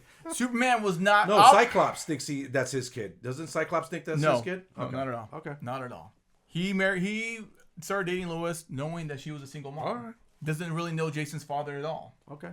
So now that she finally had that piece of her heart filled back in, here comes Superman flying back into her life. And again, this is innocently on Superman's part too, because he has no idea what he left and what he did in the aftermath. We just know he was gone for 5 years, and we don't even know if his 5 years journey to Krypton was even intentional. Did something happen between here and Earth that he was supposed to be back a lot sooner? You don't want to pay that child support. That's what it was. Well, he's going to have to do it now. But he didn't realize until the end of the movie that Jason was his. And it was great because it circles back around to Donner's movie about the father and son speech. The father becomes a son and son becomes a father. And I just thought it was beautiful. He would have scrambled those eggs had he just, if he, But I mean, I thought that was beautiful how he did it. And I think when you watch it in that context, that movie does hold water. Korgor, what's your take on it? I want to backtrack real quick on Superman 4, just to say, there's also some deleted footage because Luthor had made an imperfect clone of Nuclear Man at first. And, that may have been a slight nod to Bizarro, but that's in the deleted scene. There's also some scenes that extend the fight between him and Nuclear Man. There's a scene, Nuclear Man creates like a tornado in Kansas. Superman's got to rescue a little girl. So there's some stuff in there they left out. Now this brings me to this movie, Superman Returns. There is a fan base for this movie. Mm-hmm. Always has been. A lot of people like Brandon Routh as Superman. Mm-hmm. I don't like this movie. This is my jam. And the reason why is because I feel like, and this brings me back to the whole thing at Reeves, like it's time to let it go. I think those were the films for the 80s. And I remember I was at San Diego Comic-Con. It was summer 2005 when Batman Begins was in the theaters and Superman Returns was in production. And Bryan Singer came by to speak to Comic-Con. That's the last time I was in Hall H for a big movie presentation. And he said that Superman Returns was a vague sequel to Superman 2. Mm-hmm. Basically what he did with Superman Returns was what David Gordon Green would do later on with Halloween, try to ignore the events of anything past the first movie. And I asked him, in the crowd, like, why are you trying to connect to Superman, 2? That's a done story to me. That story was closed and done. He didn't really have a great answer. But so I've never really been a fan of this film. Now, as far as the Krypton stuff, there's a deleted scene too where he actually shows him in a spacecraft going to the location where Krypton was destroyed, and he finds that it's nothing but like debris and mass, and so there was nothing to discover in the journey. There's stuff that was cut out of the film in the movie. I mean, if you really, and I haven't even sat down and watched this myself. It's in this awesome box set here. Yeah. It's The Making of Superman Returns. A friend of mine, Robert Meyer Burnett, I've known him for years. He was a documentarian on that, and it's like a 3-hour documentary. I think he still has footage that's cut out, but he followed Bryan Singer basically from day one till completion. Nice. I'm pretty sure that's what he did. Rob, if I've misspoken on information, my apologies. Yeah. But it's a really good documentary, and he's followed he followed the production of the film. Like I said, the budget's there, and like I said, I know this was a love letter to the Donner film, but to me, I wanted something different. Because to me, at that point, and even before Superman Returns, I like Superman, the comic book character. And Superman is a pop culture icon, a lot like Batman and Spider-Man. And to me, like all pop culture icons, they're bigger than any one actor. Right. And I've always felt that for the longest time. And once again, not throwing any salt at Christopher Reeve. Yes, the gold standard, I get it. But Superman is bigger than Christopher Reeve, because there were people that played. I mean, really, people don't realize Reeve was a fourth actor to play Superman live action. Original was Kirk Allen. Yep. Then we had George Reeves in a 1950 television series, and then we had, however you want to count him, I think his name was Bob Holliday in the Broadway play Superman. It's a Bird, It's a Plane. It came out in the late '60s. Mm-hmm. So Reeve was actually the fourth actor to actually put on the costume. So there's been people that have played Superman before Christopher Reeve and after. So to me, it's like, and I'm not saying not to like Christopher Reeve. There's nothing wrong with that, but I feel like everybody brings something different to the characters, and you can you don't have to be mutually exclusive to one actor, and that's what I kind of get from the Christopher Reeve fan base a lot of times. It's like it's Christopher Reeve versus nobody else, and I feel like other people cutting yourself short too at doing that. Yeah, other people have brought different things to this character, but with this movie here. And no disrespect to Brandon Routh, it's not his fault, and he's a really, really wonderful actor. But the whole time I'm looking at the movie, I didn't see Superman. I saw a guy playing Christopher Reeve, and that's not what I wanted from this film. I wanted a brand new Superman movie. I don't like the costume either. I didn't care for the costume. Me myself, I'm kind of over the trunks. I think the red trunks is very dated at this point. I think you're sexy. I know. Look, and that's the thing too. Some people are pro trunks, some aren't. But I feel like Batman didn't wear the trunks. Once Keaton played Batman, moving forward, you don't see Batman wearing the trunks. Like Adam West. So I don't see why can't we do the same for Superman. So and there's other things about the costume. I just didn't care for the costume. The little tiny S shield. I thought the airplane scene was cool though. I thought the airplane sequence. Great scene. But other than that, once again, it's the same thing. It's the same movie rehash. Kind of like how The Force Awakens, and deservedly so, gets dinged for repeating everything that was done better in A New Hope. This is just Superman the movie all over again. We got Luthor with the land scheme, and this is something I noticed in the trailer for David Cornsweet's movie. And once again, we got Luthor infiltrating the Fortress of Solitude to discover Kryptonian secrets turn against Superman. I mean, I feel like we keep beating this trope to death, because I saw in the trailer where we got Nicholas Hoult walking in the Fortress of Solitude. Like, come on, man, we doing this again? I mean, in the grand scheme of things, we've had Hackman do it, we've had Spacey do it, we had Jesse Eisenberg do it, and now we got Nicholas Hoult doing it. It's like, it's tradition now. It's played out. So that was another thing that didn't set well with me with that movie. Here we go in the Fortress of Solitude again. Once again, the whole land scheme. I didn't have a problem with Kate Bosworth. I actually think she's very pretty. My preferred Lois Lane is Terry Hatcher. Until I see what Rachel Brosnahan does, and that could change. Rachel Brosnahan's gorgeous. But I like Amy Adams a lot too. We'll get to that shortly. Yeah, but and a lot of people kind of against Kate Bosworth. I didn't have a problem with Kate Bosworth. And honestly, I didn't have a problem with Parker Posey. I mean, it's just Parker's hot, dude. She's dope. She's whack, bro. She's so overacted. I'm separating the acting from the physical. I mean, they're all lovely women, but my thing is once again, it's another Miss Teschmacher stand-in. It's not Parker Posey's fault, right? But she always overacts. I think her character's called Kitty Kowalski in this movie. Yes.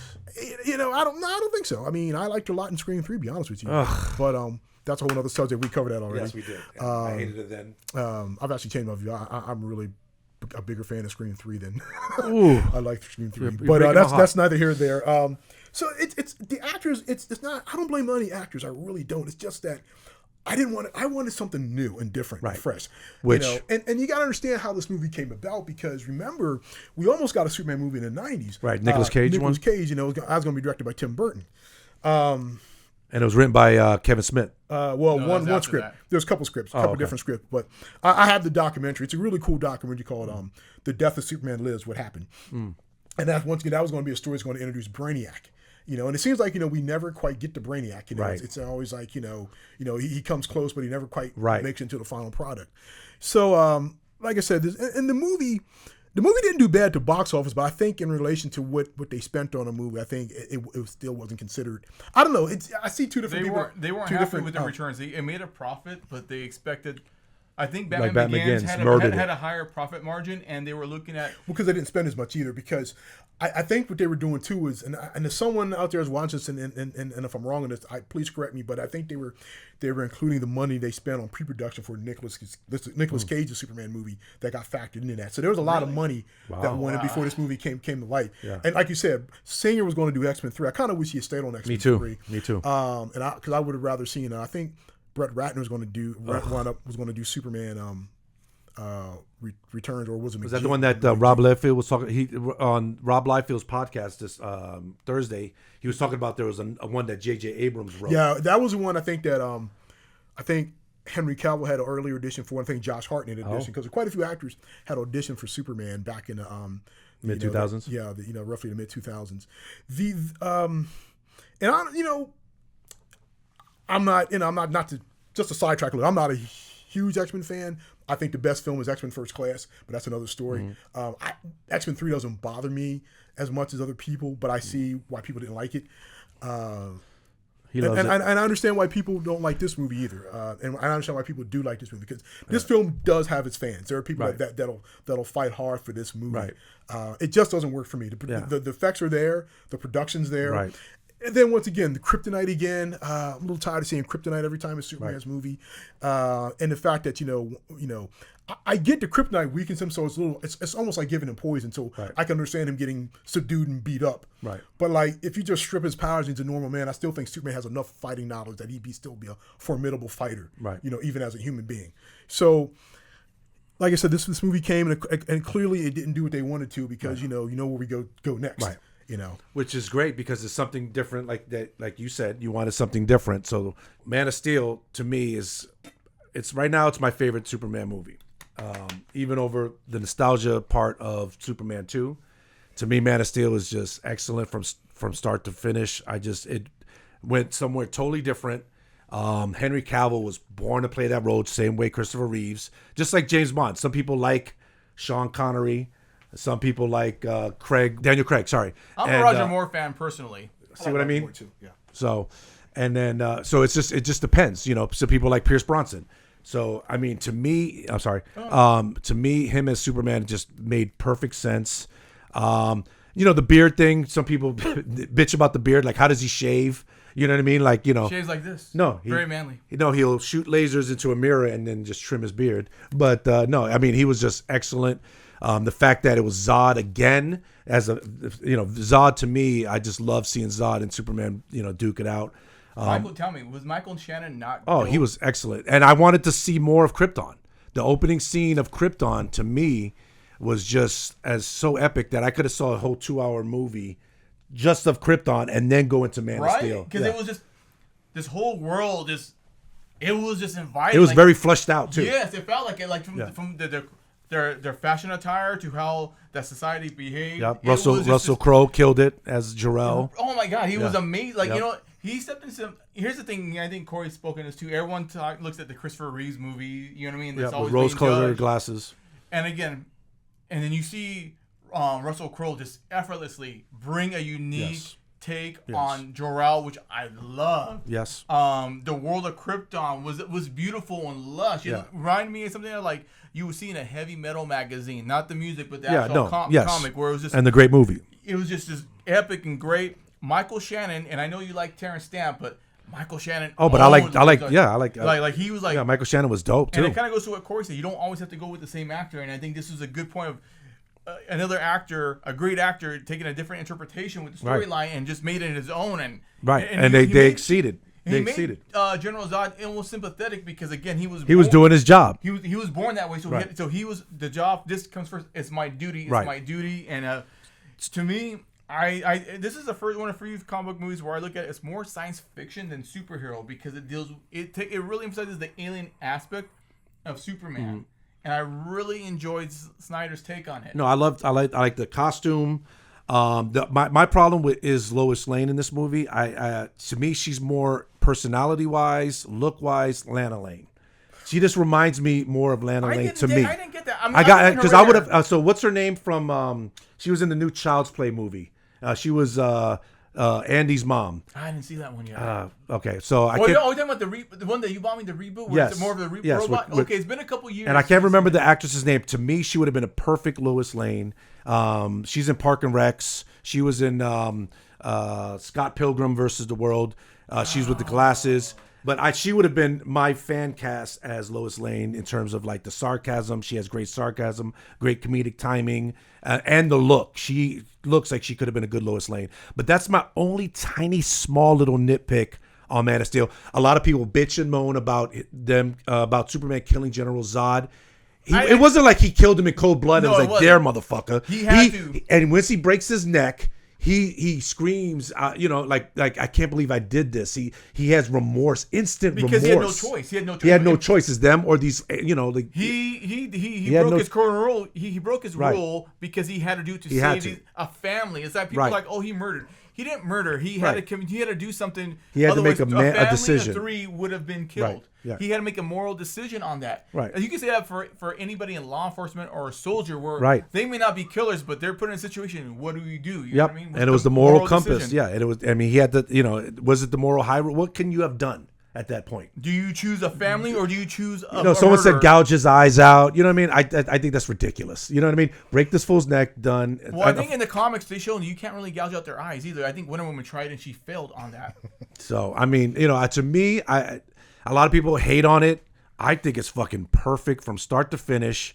And I was gonna say I think the hating comes from Snyder though. I think a lot of people just don't like Snyder, so it's easy to shit on anything. I see that. I can see that, but I just think that this was a great take. I could have saw a whole 2-hour movie I on would have Krypton, loved to see and then go right into Man of Steel, and I think it would have been a nice little something. It would have been a dope backstory. We just see the friendship of Jor-El and General Zod. Yeah, and, leading up to that because he goes, "I would have Old followed friend. you." Yeah. Yeah.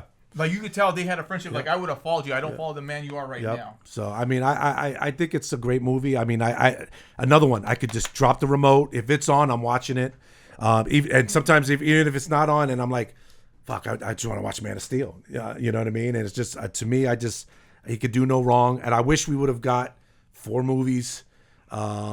Just on Superman as the main hero. I know they were trying to get the Justice League and try to get caught up with MCU. They were trying. They were, I know what they were trying, but I would have loved to just see Henry Cavill against Bizarro. I would have loved to see Mitsaplex. I would have loved to see Henry Cavill against a proper Lex Luthor, not I'm stuffing a Jolly Rancher in your mouth, Lex Luthor. You know what I mean? I like that Lex. I know you do. That's Howard the Duck. And see what I'm dealing I with? like Jolly Ranchers too. No. Yeah, I know you like Jolly Ranchers in your mouth. Go ahead. Vito. But here's the thing though. I actually like Amy Adams' portrayal of Lois Lane. I believed her as a genuine reporter. I liked who played Perry White. I'm happy he played Morpheus. Yeah, Morpheus. Lawrence Fishburne. Yeah, he's I excellent. loved what he brought as Perry White, and I thought her characterization of Lois Lane played well in the world of reporting. I took her serious. I thought she was genuine about it. I really enjoyed what Amy Adams brought. And here's the thing: what sold her to me when she finally found Clark, and she had the discussion. She dropped the whole thing. She wasn't an asshole about it. She spent all this time to uncover what the government was hiding about him coming to Earth, right? Mm-hmm. And when she finally talked to him, she decided not to pursue it, even though it was already too late. Because when she decided not to pursue it, General Zod had already entered our atmosphere, put out that warning, and it was already too late. But I thought it showed she had a heart and she wasn't cold and callous. And I enjoyed, to me, that made me enjoy that character so much more. And I liked what Amy Adams brought to it. I love Diane Lane as she was wonderful as Martha. Martha. I think the unsung hero. I like Kevin Costner. Kevin Costner as Paul. Oh, yeah, and I hate Kevin Costner as an actor, but I loved him in that movie. You know what? I like Kevin Costner. I'm not. He's not the first on my list, but I'll be honest with you. I have not seen Untouchables and this one are. And Field actually, of I do like Dreams. Yellowstone. I have never watched Field of Dreams. I don't think I think he gets a lot of. Just on a side note, he gets a lot of crap. But he is a damn good actor, and I don't think there's a movie I've seen that I haven't liked from him. Bodyguard, dude. Yeah. Shout out Bodyguard. I don't mess with that one. But I think the casting was what is great. it, the one where he's a serial killer? I'm sorry, Vito. No, go ahead. What's the one where Kevin Costner's a serial killer? Mr. Riley. Yes. That one Yes. is dope. okay. So So you do like him. I do, I guess. I do. Okay. All right. And Untouchables, which you mentioned. Untouchables is fire. I also enjoyed the But if he does another baseball movie, I'm out. baseball. No Way Field of Out Dreams is was dope. No Way Out. No, Field of Dreams. I think it's You know, I saw it as a kid. Maybe I'll watch it as an adult. Maybe we'll see. Which one? No Way Out. I haven't seen that one. Sean Young. You know what I did like Sean though? Young looks sexy in that one. Yeah. It's really Oh, good. Sean Young is. And then they Yeah. had what's Hackman. his name? Will Luthor was in Hackman. Oh, that's right. No Way Out. Will yeah. Patton as well. Yeah. I believe that. Yeah, sorry about that. Okay. No, go ahead. No, I'm sorry about that. But you know what? I like the non-linear structure of the movie too, which I thought made it easier to not. It's going to tell you his origin, but I don't need to start from beginning to end. It just shows Correct. flashes of his life that Correct. influenced him and in his journey. Right. And I like the little things like the bully from the school bus became his friend when he realized he saved him. Right.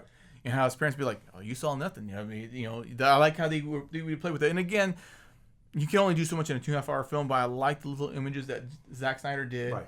And I wonder if the greatness of this film was done because Chris Nolan was one of the writers, David Goyer, and there was one other person. And Snyder didn't do the screen; he just did the direction of it. So Is this your favorite Superman movie? it's up there with the Reeve stuff. Okay. I mean, I love Reeve. To me, he's a gold standard, but the gold standard can be met. Not going off on a tangent, but I think Kal-El was the second There was coming. more money on the table with Kal-El. Kal-El was the second coming of a great Superman actor, and I think is horrific and atrocity that he was. Honestly, he was cheated. He was cheated. You know, We all were. You're right. We all were. I wanted more Superman movies. I like the build up to Justice League. Not to go off on a tangent, but like you said, I would have loved at least 2 more solo Superman movies with Kal-El. And like you brought up, give us a Brainiac.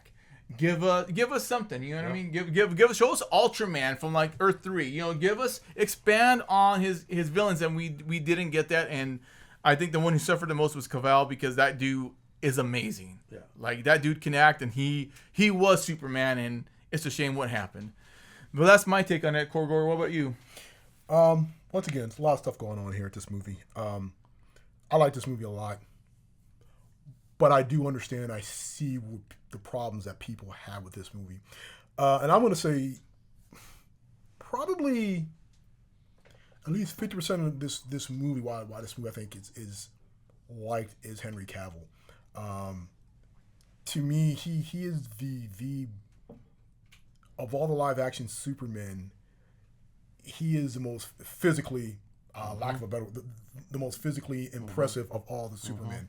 And he really was like, even when I saw Superman Returns, it's like, I was already in my head like what I want from a modern day Superman. Like let's ditch the trunks, which I'm glad Snyder did that. I love his costume. It doesn't matter which version. I like the Man of Steel costume. I like the BVS costume. The only one I don't care for is the Snyder cut. I think just the black costume just a little overrated. But I like the Whedon or Justice League, the blue, when he finally with a traditional blue. Right.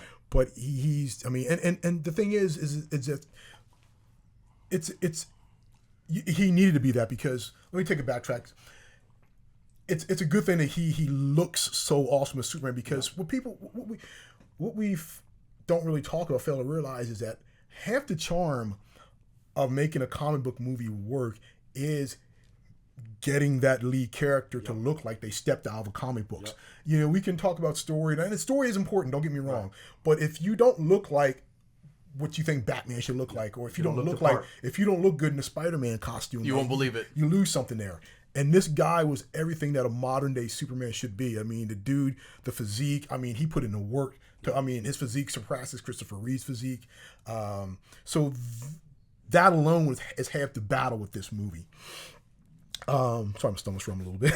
No, you're good, my man. We're all hungry right now. Now you brought up Amy Adams. Amy Adams is a really good Lois Lane, and she's a legit Lois Lane. Okay, it's kind of like Momoa with Aquaman. There was a period, and this was 90s DC, where Lois Lane did have red hair, or should I say, I think it's auburn when it's darker red. Yes. So it is in line with, it is a legit Lois Lane, kind of like with Momoa with the beard. Aquaman, there was a point, like Peter David's run. I think Peter, mid to late 90s to early 2000s. Cut off. Yeah, but he had the beard and everything, looked more like Thor in a way. That was during Peter David's run. It was a legit version of Lois Lane. And what I liked about her, Lois Lane, was like they didn't play around with the guessing game. She found out who he was, and I think they're doing a similar thing here with Rachel Brosnahan, which they which work. And I'm not gonna say nothing. In the same way with Terry Hatcher eventually found out that Dean was Superman and they moved forward, and I thought that was really cool. Zod, at first, it took me a little bit to warm up to Zod when I first saw the movie. I thought Michael Shannon's performance was a little monotone, but the more I watched it, and I really like his general Zod. He does have a very clear motivation for doing what he's doing. It doesn't make it right. You don't have a right to come to another planet and extinct the whole race because that's not. So his Zod works. What another thing too, what I like about this movie too is that the fight scenes, more so the Smallville fight scene than the Metropolis fight scene, but I'll get to that. But the fight is raw because he hasn't been tested yet, and I like it. Much as I love well choreographed hand to hand combat scenes, you'll never meet a bigger fan of the Raid movies than me or the John Wick films. But I like the fact that, man, Superman's getting OJT, he's getting on the job training, man. This is a raw fight. He's just trying to stay in the game, and he's not only going against people who are powerful as him, but these are trained warriors. They know combat. He doesn't. He's been just running around saving people for like the last 10 or so years. So I thought that fight scene was really interesting in Smallville, especially the scene where Feyor, and I guess that was Snyder's version of Non, the bigger Kryptonian. They were stopping on Henry Cavill, man. And he's trying to fly and get away. He tries to fly off and he yank him back in there. Nah, homie, you gonna get these. You gonna get these lumps. The scene that Corey's talking about, that was dope, was when he, like you said, he tried to fly away. He grabbed him by the cape, the rawness of it. Like he tried to escape, and he just threw him back down. Like you said, it was a rough fight. Yeah, because he hasn't been Superman yet. So, and then now, the Metropolis fight. Here's the thing, and I know. There's a lot of people that don't like this movie because they felt like there was way too much destruction going on in the city and he didn't take time to save people. But here's the thing too. Before him and Zod had fought, most of the destruction was already done by the World Engine. Zod had, Superman had nothing to do with that. Zod had brought the World Engine above Metropolis and he was already starting to terraform the city. So I'd say 85% to 90% of the destruction was already done because of that. Now, I do think some of the fight scenes, Superman was a little haphazard, and like I said, once again, I do understand the people who have issues with this movie, like the first time he goes into combat where they pick up, I think it was Feyor or was it Zod that picked up Martha Kent. He said, "Where's the Codex?" And it was Feyor. Feyor. Yeah, Feyor. And Cavill flies in and grabs Zod. And you think you could threaten my mother? And he flies away. And I'm like, well, okay, dude, but you still left your mom back with the other three psychopathic Kryptonians. It's just like, And then he goes slamming into a car in a 7-Eleven, causing explosion all willy nilly. It could have been a child in the back of the car. So I understand. Like, I like this movie, but it has its problems. It does. Once again, when he's fighting Feyor, when he kind of like tackles her to the ground and he goes slam into an IHOP. I mean, one minute you're in here like tearing up your Belgian waffles, man. Getting that Sunday breakfast on. Here comes a couple Kryptonians and slam through the roof and mess up the whole Sunday brunch. So you got the epic grand slam. Yeah, I guess that's Denny's. Wrong chain. Oh, my bad. But like I said, the fight is raw and he's learning to become Superman. Now, as far as the destruction of the city, well, if you're going to, and this is where I would I'd like to present this to the people that don't like this film, especially the ones that will kind of put the Man of Steel in prop with the Reed films. Well, I go back to Superman 2. It's like, well, Superman, when they had that fight in Superman 2, you could bring this whole issue to Christopher Reeve as well. When he flies up to the window, I mean, we all love it. General, do you care to step outside? And okay, so you love that scene, right? Okay, now here's where I'm gonna go with this. So he flies up to the window, General, you care to step outside? What's the next thing? What's the next thing that happens? Then he flight Zod goes close, yeah. Zod says, come to me, son of Jor-El. Before Zod. Christopher Reeve takes off flying. Yeah. Okay. And what happens next? They take off from the window. They come after him. Okay, now we're dealing with Christopher Reeve Superman, a seasoned Superman who knows his powers and knows what he can do. Okay, so instead of, because he knows the criminals were going to pursue him, so instead of leading him on a chase outside of the city, he should have went to Antarctica there. Antarctica or in a desert where they can fight it out. Not what does Christopher Reeve does in the middle of the city? He lands on a building smack in the middle of the city and starts to fight from there. You got Coca-Cola signs falling down and antennas, and he has to say the woman with the baby, and let's go fight in the middle school. Yeah, it's like it's only after he rescues the bus they realize I got to take this fight outside the city. I'm thinking, well, dude, you should have known this from the word go. Right. You're a seasoned Superman. Well, how seasoned is he? Because this is it like 1 and 2 back to back in the story? No, there's some time between 1 and 2. Well, I don't know. But still, he's a much more seasoned Superman, even in the first movie, because he spent a lot of time in the Fortress of Solitude, learning his powers and stuff like that. And you're right. That's something I wanted to say about Superman 2. Originally, like I said, it was supposed to pick up, right after Superman 1, because when he got the one missile that was heading to Hackensack, New Jersey, because he had promised to save Miss Tessmacher's mother first. When he pushed that in space, and that's in the Donner cut, that explosion releases the criminals from the Fathom Zone. But all I'm trying to say is that there's been plenty of other instances where Superman's fought in a populated area, and there's been mass destruction. And the reason in the comics, the comics, even the Superman the animated series. But the reason we do this is because let's be real about it. It's just awesome. It's cool to see superheroes fight in the city and tossing cars and buses and stuff like that. So, but once again, I understand why people do have an issue with it. Now, as far as killing Zod, and I've thought about this a lot, and there's really two ways you can look at this. He had no choice in the movie, because you got to remember this once again. He had just put on the cape. I mean, as soon as he put on the cape, it was like, wait a minute, I got an alien invasion? Right. It's like, so, he's got to do everything on the fly and learn as he's going, and he's got to make snap decisions, no pun intended. Right. But here's the thing. Which was a good pun, by the way. Here's the thing. What could you have done to contain Zod? Nothing. And Kryptonite hadn't been discovered yet. Right. So he was put in a position where he had to make a choice. It was either, and it kind of goes back to what Coster said, either you're going to stand with the human race, stand proudly, or the other alternative. You had to choose us or them. And he made a decision, and he saved that family. But here's the flip side to it. Superman has won plenty of times before against superpowered villains and didn't have to resort to murder. Right. And they could have written it a different way, because they're screenwriters. They get paid a lot of money to come up with really witty ways to resolve an issue that your protagonist is up against or dealing with. So I understand it from both points of view. If you look within what they set up in the movie, it's like there's nothing on Earth that could have held General Zod. And General Zod had told him I'm going to destroy this planet now because you've taken my people away from me. When he caused the singularity with the Fathom Zone, when they all disappeared, it's like, you've taken everything from me. I got nothing left. So this is my rebuttal, my retaliation to what you've done. Because he knows Superman cares for these people. So in that aspect, he had no choice. I think the thing that really bothered people too was that this was a brand new Superman, and was 7 years. It was 7 years between 2000. Yeah. It was 2006, 2020, 13. Yeah. So we hadn't seen a new Superman yet.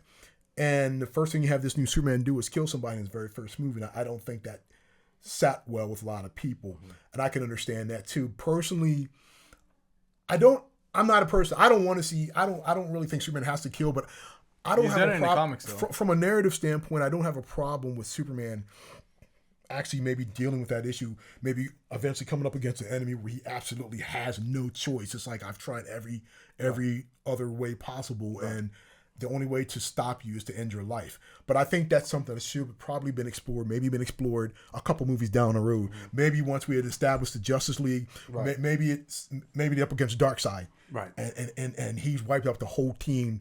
Wonder Woman's down for the count. Aquaman's down for the count. Batman ain't got nothing to contribute to that. Right. Everybody's down. Right. And the only thing standing between Darkseid and total annihilation is Kal-El. And Superman has to to go there. But you could also say it's a trial by fire too. General Zod made Superman who he is. This, like you said, on the job learning and trial by fire. He had on his first day in the job, so to speak, he had to make a moral decision that he took on a responsibility. And unbeknownst to him, this whole responsibility comes to fruition in basically one day. And now he has, like you said, on-the-job learning. If you were a rookie cop, what if you were put in a position where you had to, them or you, and you had to make a decision on your first day? And you could play around with that. going with what you said, like there's no easy answer. I think you're right in both those examples within the story. Yeah. I mean, but cops are they're ordained by our government to kill if necessary. Right. I mean, it's our military people, you know, and to defend your country if you have to kill. That's when you sign, you know, when you sign the contract. You know, I served in the military. You know, we take an oath to defend, you know, our country against all enemies, foreign and domestic. Mm-hmm. And the push comes to shove, you know, if that's the case, then you can say Superman took that same oath to protect. No, he didn't. He's a civilian with godlike powers. And so, yet once again, you know, part of the responsibility is that I'm not going to kill. You know, right. So I understand both ways. I mean, also too, this is it's a more dour Superman movie in many ways, and I understand people wanted Superman. You know, people see Superman as more of a bright, optimistic character. Right. Now, and I think you know. It's one of these things where be careful what you wish for, because I think we're seeing this again with this current movie with David Cornswith, but it's like they don't know how to really play in the middle road. They keep going one extreme to the other. So one of the biggest complaints with Bryan Singer's movie was that Superman didn't fight anybody. You know, he's just flying around spying on Lois Lane. He's lifting stuff. We want to see Superman in combat. Right. You know, so here comes Zack Snyder. He gives you, okay, we're going to give you this. He goes to the extreme end, and you got these crazy fights, and it ultimately results in, you know, our hero breaking somebody's neck to save the day. Right. You know, now, you know, but because of that, you know, we got a Superman, you know, and of course the next one we talk about doubles down on the dourness and like it's you know the lack of optimism. Right. You know, so now we got, you know, the new one with James Gunn, and it's optimistic, it's bright, you know, it's whimsical, you know, we got crypto in this one, so it seems like we can't find that happy medium with Superman. In my opinion, and we'll talk about it after you see it, I felt this had the perfect blend. Okay. It felt like a Bruce Timm on the big screen with live action actors. I put it like that. That's all I'm going to say. In all fairness, I could be wrong, but I'm just going by some of the stuff that I heard, some of the reviews. Right. That, you know, so. Right. But overall, I like this movie because, like I said, I like the fact that, you know, he was put to the test. He had never been Superman before. The fight was raw. I like the fact that, you know, discovering these powers can be very scary. I think the scene in school was cool. Was really interesting when, you know, the X-ray vision kicks in. Like, well, 1 minute you're learning about world history, all of a sudden you can that was dope. see everybody's skeletal and internal organ. Whoa, you know. Yeah. So, you know, he doesn't know what to do with this. Right. Costner. Almost the perfect Jonathan Kent. I still think Glenn Ford was the better Jonathan Kent. Mm-hmm. And if it wasn't for the one scene, and I'm with a lot of people on this, we're after the famous school bus rescue where, you know, he reprimands Clark, and he says that Clark responds, you know, well, should I have let them die? Well, I don't know, maybe. Like, no, Jonathan Kent would never say that. Jonathan Kent would never ever say that. Not in a million years. Superman's moral fiber comes from his parents, and in particular his father. Jonathan Kent is the man who would take his shirt off and give it to another man if he saw somebody cold and starving on the street. Right. That's who Jonathan Kent is. And I understand Costner's concern, because what this movie is trying to do, and I get it, was how would we react if someone like Superman walked among us? Right. In many ways, Superman would be far more scary than Batman. Batman puts on an act, and you know, of course, that was emphasized, you know, by Liam Neeson when he was like, you know, God, what's the word? I can't think of the word. Theatricality and deception are powerful agents. Batman puts on an act to be scary, but Superman, if you think about it, this guy, he can hear anything you say, and I think that's, you know, he can see what you're doing from far away. There's nothing real on this planet that can stop him. Right. I mean, and that's why I like him so much as a character, because if he because he's a Voyager? No, because if he really wanted to, Superman could be a douchebag if he wanted to. Oh, look at Homelander and I was going to get to that, but he chooses not to. He has the wisdom, the maturity to know that moral compass. You know, we're not gonna get to that next level. You know, a better place by me ruling over you. It's not going to be won by that. Right. You know, I'm here to show you that not everybody in power is corrupt, and people in power, you know, you have an obligation to help those who aren't, to help make everybody's lives better. Well said. And I think that's so cool, you know. And even this is day and age when everyone likes their gritty heroes, and I love my gritty heroes too, man. You'll never find a bigger fan of Frank Castle than me. I love the Punisher, but I also like Superman. I like what he stands for. That, you know, it's like, you know, I have power, but I want to help you. You know, it's like let me help you out. Let me lift this up and get you out of this situation. And that's what makes Superman such a fascinating character, just to be able to have that moral compass, to do the right thing even when no one's looking, and to always, have that moral high ground without being preachy and being like, I'm greater than thou. So as far as Batman versus Superman, the 9-year-old in me was just excited that I finally got to see Batman and Superman on the big screen together. After years of starting with the Migos figures and all the way to the superpowered Kenner line in 1984, to finally getting these two on the big screen together. I wasn't as hard on this one as I was with the other ones, because the kid in me got kind of what I wanted to see, the Holy Trinity. You got Wonder Woman in this one. You got a sneak preview of Aquaman. You got a little bit of glimpse of Flash. The thing that pisses me off the most about this one is Luthor. Like, how many times can you fuck this character up time and time again? You got this guy pushing Jolly Ranchers in other grown men's mouths, and the man's not biting down at the motherfucker's fingers. Just baffles me. Like, by the way, you want a Jolly Rancher, by the way? No, you're not gonna put a Jolly Rancher in my mouth. You know what I mean? And just get away with the shit. You know what I mean? Like, it's cherry flavor. No, I don't give a shit what flavor it is. I don't care if it's Viagra flavored. You're not putting no fucking I mean, if you need it, I got it. Oh, I'm sure you do. But yeah, so that was the thing. I felt it was a little rushed with all the top stories of the 90s. Dark Knight. To the death of Superman. That part was a little microwaved and rushed and so I mean, I didn't hate on Ben Affleck a lot of people did. I think he was fine. The warehouse scene where he just saves Martha, Batman, I'm talking about, and he just fucks up all those goons, the Russian goons. I thought that was excellent. I could watch that. I've rewound that scene so many times and just watched that scene. I thought it kicked ass, and but as far as this one, I don't tear it apart as the other ones. I think maybe because I thought I'd never see it. In all honesty, after all these years, yes, we got an Avengers movie at this time, and yes, we got Fantastic Four and we got X-Men, but I never thought we would see Batman, Superman, and Wonder Woman on the screen. Something credible, something formidable. Again, looking the part. All three of them looked the part. You know what I mean? And so, I mean, you don't think Affleck looked the part? I'll get to my turn. All right. He's gonna stink it. He's gonna stink it. Wonder Woman looked the part, and I definitely, Kal-El looked the part. So, I mean, definitely Luthor did not look the part. I know they were trying to go with the Zuckerberg type aspect for Luthor. I think they dropped the ball. They should have brought in my man from Breaking Bad, Walter White. Bryan Cranston? Yes. Even though he would have been bald again, but who gives a shit? He would have just pulled it off. Menacing, great acted, and I just think that there was a lot of missed opportunities. And that version that Corey has over there, the extended version, I think is a superior version. So if you ever get a chance to watch that one, that's the money one. That's the money one.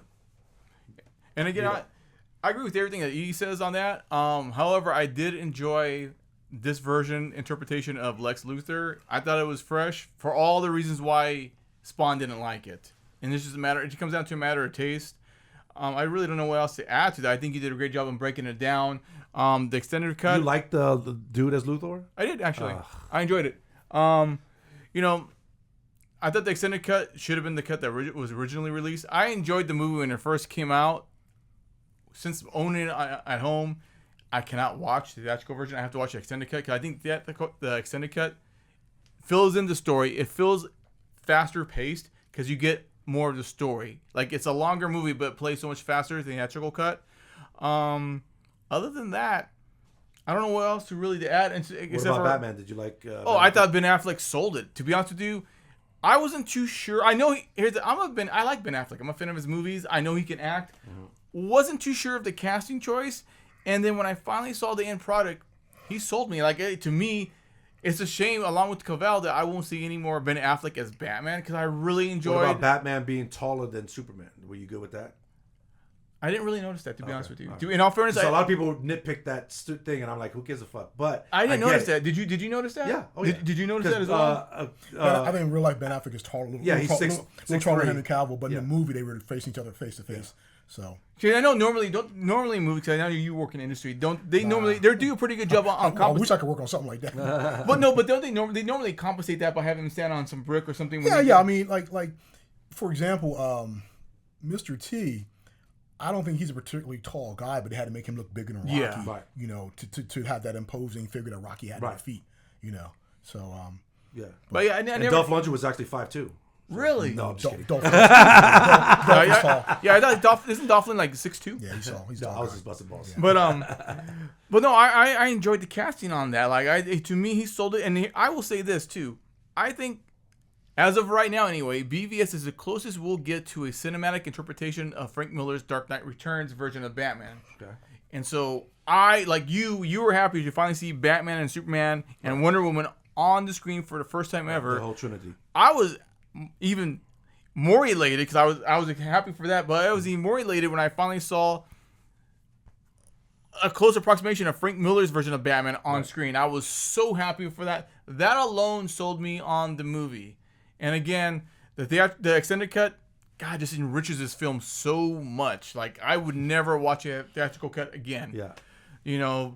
And I really implore people, give it a chance, check it out. It's a continuation of Man of Steel.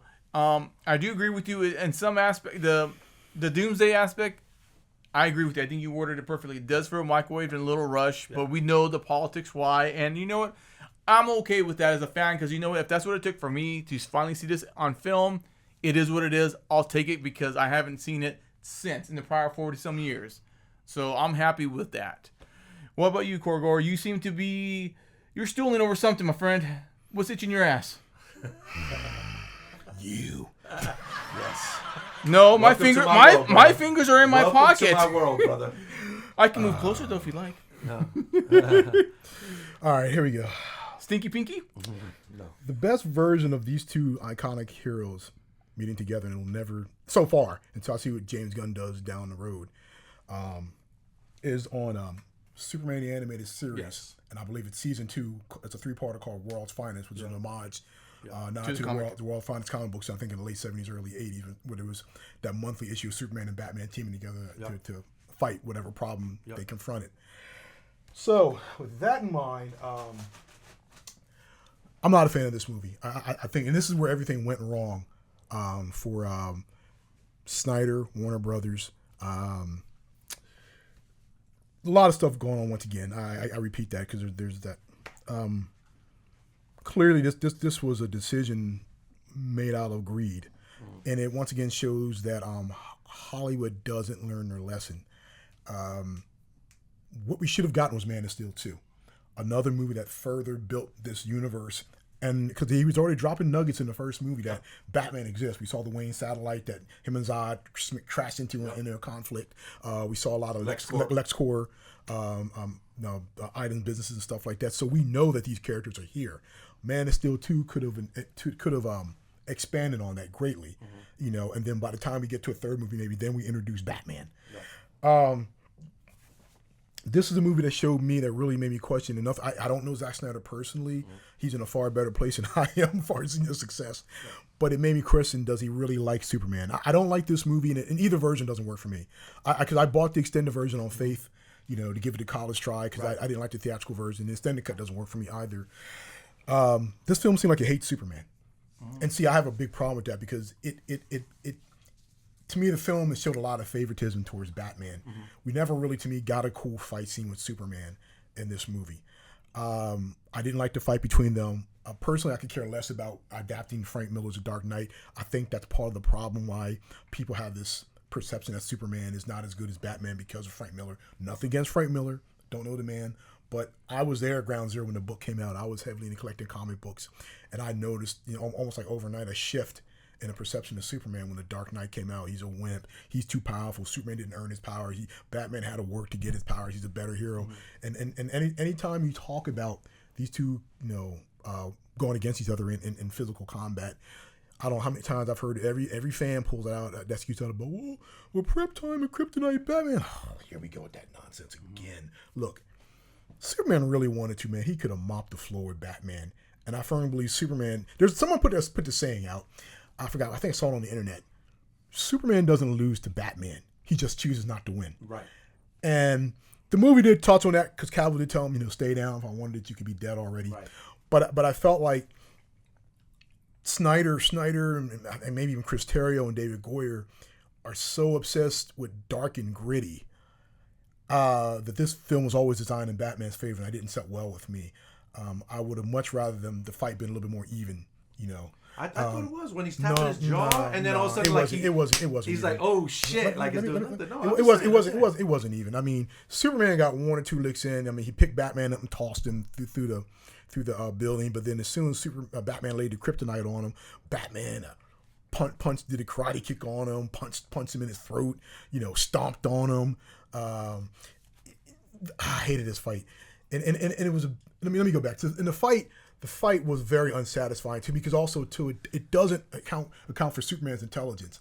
I hate to break it to the Batman fans, but Superman is very, very smart. He's the smartest Batman, maybe even smarter.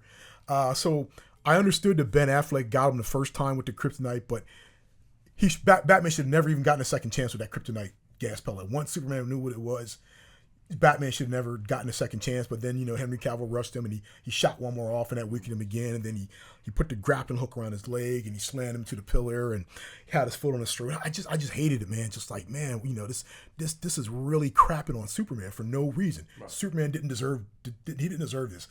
The Frank Miller book is understandable because it's in a what if future in the DC characters. It's an older Batman. It's a Batman story. Superman has kind of compromised his position in the world. He's working for the government to stay active. So I get that version. And even in that version, Batman really barely beat Superman in that version. So I had a lot of issues with this movie. Like a friend of mine said, Robert Meyer Burnett, it's not a joyful movie. There's no joy, and it doesn't have to be campy, but there's no humor in this movie. Right. I guess I guess seeing another man put candy in another man's mouth is funny. I guess, but you know, Affleck. Here's the thing with Batman too, and it's not Affleck's fault. I just feel like this mindset started with Michael Keaton, and it's kind of they kind of did it different with Bale, but then they came right back to it with Affleck and Robert Pattinson. I'm a firm believer. You don't need well-known, big-name celebrities to play Batman. I'm not saying Bale wasn't big. Bale was a known actor, but he wasn't that superstar level that Affleck was, or Pattinson. Right. You know, it's like you know, Christian Bale. People knew who he was, and I think that worked in the Dark Knight trilogy's favor. Right. I feel like you don't need a well-known, an established actor, man. I could put you in a costume and sell you on Batman. Okay, the character sells itself. He's that iconic. Right. But having said that, I like Affleck. He's if it wasn't for the fact that I got it, you know, for the most part, the Dark Knight trilogy is really good. Rise has got some problems, but Affleck to me is the second best Batman behind Bale. And a lot of reasons why I like him is he definitely had the physique. I love the costume. We finally got away from the black leather armor. I like the gray and dark. A little more comic book accurate, you say? Yeah, it was. I liked it. It was very comic book accurate. And that's the thing I always want with my comic book heroes, and I see them like not really doing this with Batman. Coming back to Pattinson Batman real quick, I'm like, embrace the comic book. Right. I love his comic book costume. I don't like when I look at Pattinson's costume. I don't like that whole cobble thing like he bought it from Home Depot and modified it. I'm just like, give me the cool, slick, you know, athletic, the costume that defines him so he can move quickly and do the martial arts. Right. So I love this costume. You know, Batmobile, not my favorite Batmobile. I like the Tumbler. But I thought the combat scene was amazing. And that's really the only really highlight in that whole movie to me. The warehouse scene I was talking about? Yeah, because I never, you know, much as I like Nolan as a director, I don't think his fight scenes are all that great. Right. And I don't even care for the fight scenes in the Pattinson movie either. No. So I thought that was really cool. But other than that, now getting to Wonder Woman, first I felt like she really wasn't needed in this movie. Mm-hmm. It should have just been about those two. Right. So I felt like in a way she was kind of ramrodded in. She's a beautiful woman, Gal Gadot. I would have approached Wonder Woman differently. Let me put it that way. For me, if you're going to stand alongside Ben Affleck and Henry Cavill, these guys that got jacked in the gym, you need to look like you can stand toe-to-toe with these guys. And she didn't quite hit that for me. To me, Wonder Woman should have the physique of Serena Williams. That's what she should look like. Muscular, but still very feminine. Right. Okay. She's the baddest of the Amazons. Even in her own movie, there were Amazons that were more muscular than her. Right. Still, I mean, even Robin Wright Penn, who's much older than Gal Gadot, was buffed out compared to her. Yeah. So I'm not as on board with Gal Gadot as Wonder Woman, but you know, I understand why people like her. She does bring the beauty of Diana, and I do think that's important. Right. But it was just too much going into this movie. Too many things that was put in there. We didn't need the Doomsday. The death of Superman wasn't earned. I mean, I don't know which death was worse, his or Han Solo's, but both of them didn't elicit the emotional response we needed because they were both not earned. They were pretty terrible. Yes. This should have been Man of Steel 2. Yeah. But Warner Brothers got greedy. You know, and everybody knows the story. You know, they saw that Avengers money, and like I said, once again, these studios don't learn. You know, you're not going to make money chasing trends. Right. Okay. And this isn't the first time studios have done this. When we were little, we all saw this back in after May 25th, 1977. Yep. Everybody wanted to get science fiction in. Yep. Boy, hey, is it like Star Wars? Yeah, that's the ticket. We got to get that out there. And they failed to realize what made Star Wars special. Yeah. And we saw this again with Warner Brothers. It was doing was like they failed to realize what made the MCU at the time special was that they took their time to build this universe. You know, they didn't just rush into it. Yep. You know, they sprinkled it wasn't Iron Man then Avengers. Yeah, you know, they let you know that this they could wanted happen. to fast track it, and that's been quoted from a few. I think even Snyder kind of spoke on it, definitely during Justice League, but during BVS they kind of spoke on how they wanted to fast track it, so they formulated a plan on how to make Man of Steel connect to Justice League. Goyer talked about it. David Goyer. It's a recent interview with I think it's Josh Horowitz with Happy, Sad, Confused, and Goyer was on board with it either. You know. So he was like, wait a minute, you know, let's not put the horse before the cart or the cart before the horse. So like I said, I don't like this movie, and this is where everything went wrong. And like my primary reason is I think this film just really craps on Superman, and I'm not really down with that. You know, I would have given. I mean, like you don't have to like Superman because you know everyone likes the characters they like, but give Superman his respect. I mean, he's the first. We wouldn't be here today if it wasn't for the success of Superman. You wouldn't have the Blackbird coming out of the Xavier's mansion and flying with the mutants, you know. You wouldn't have Peter Parker doing this spider thing. Yep. You know, Superman laid the groundwork for you know, the superhero concept. I mean, he's so integral to our culture. I mean, people don't realize that, and no other hero can claim this, not even Batman, but Superman's the only hero that's been in every single form of mass communication. Radio, television, film, video games, computers. Superman's done it all. Yeah. You know, so it's like there's a lot there with that character, and I feel like once again I don't know Mr. Snyder. I'm not trying to disrespect Zack Snyder. You know, it's not easy being a director, but I wonder, do you really like this character? Because I feel like he's more suited for someone like the Punisher. Well, he actually said he's more. I read somewhere in an interview he's more of a Batman fan. I know, and you can see that, and that's the problem I had with the movie. It's like I feel once again, it's like I'm just tired of Warner Brothers treating Batman up here and everybody else down here. I'm not saying to not do a good Batman movie. I get that he's your prize stallion, he's your golden goose. But if you don't build up these other characters, you might have another golden goose in your. And Superman is the original golden goose. You know, I mean, so once again, it's like I felt like this film was just very, very pro Batman. So yeah, even neither version of these films set well with me. I mean, there's some cool things like I like Jeremy Irons as Alfred. You know, I don't know if I necessarily like him better than Michael Caine, but he's a good Alfred Pennyworth. Jesse Eisenberg. I can't go with. I just can't roll with that, man. It didn't work for me. To me the bet once again, Clancy Brown. Yeah, that's the best version of Luthor from Superman animated series. And I've never seen Smallville, so I can't really speak on Rosenberg. Oh, Rosenberg! But I know a lot of people like it. So I'm not going to say, but for me, Clancy Brown's version of the animated series is I mean, he's menacing, he's cold, he's calculating. I mean, that's my favorite incarnation of Superman. Period. Over the comics, over the movies, is that Superman animated, and the Justice League, they're neck and neck until that final episode. And I feel where Darkseid's fighting Batman. I had a problem with that too. I had a big problem with that because I'm like, finally, my boy's cutting loose, and they pulled the carpet from under his feet again. Yeah, and that's Batman's the one who's like, and he's just dodging fucking. Yeah, and that's the problem. Everybody wants to tear Superman down all the time, man. It's like I want him to be awesome, man. This image of invincibility, man. To me, like it's like Superman. Like you want to deal with terrorists, like he can deal with that too. But to me, you really call Superman down when you got an extinction level event, which is why I like Man of Steel, because they were dealing with an extinction level event. You know, when you hear a boom tool from Metropolis, I mean from Apocalypse, that's when Batman's like, "Oh, Clark, you got this." Batman ain't nothing Batman can do. Ain't nothing Batman can do. All right, so top number one. No, you guys going.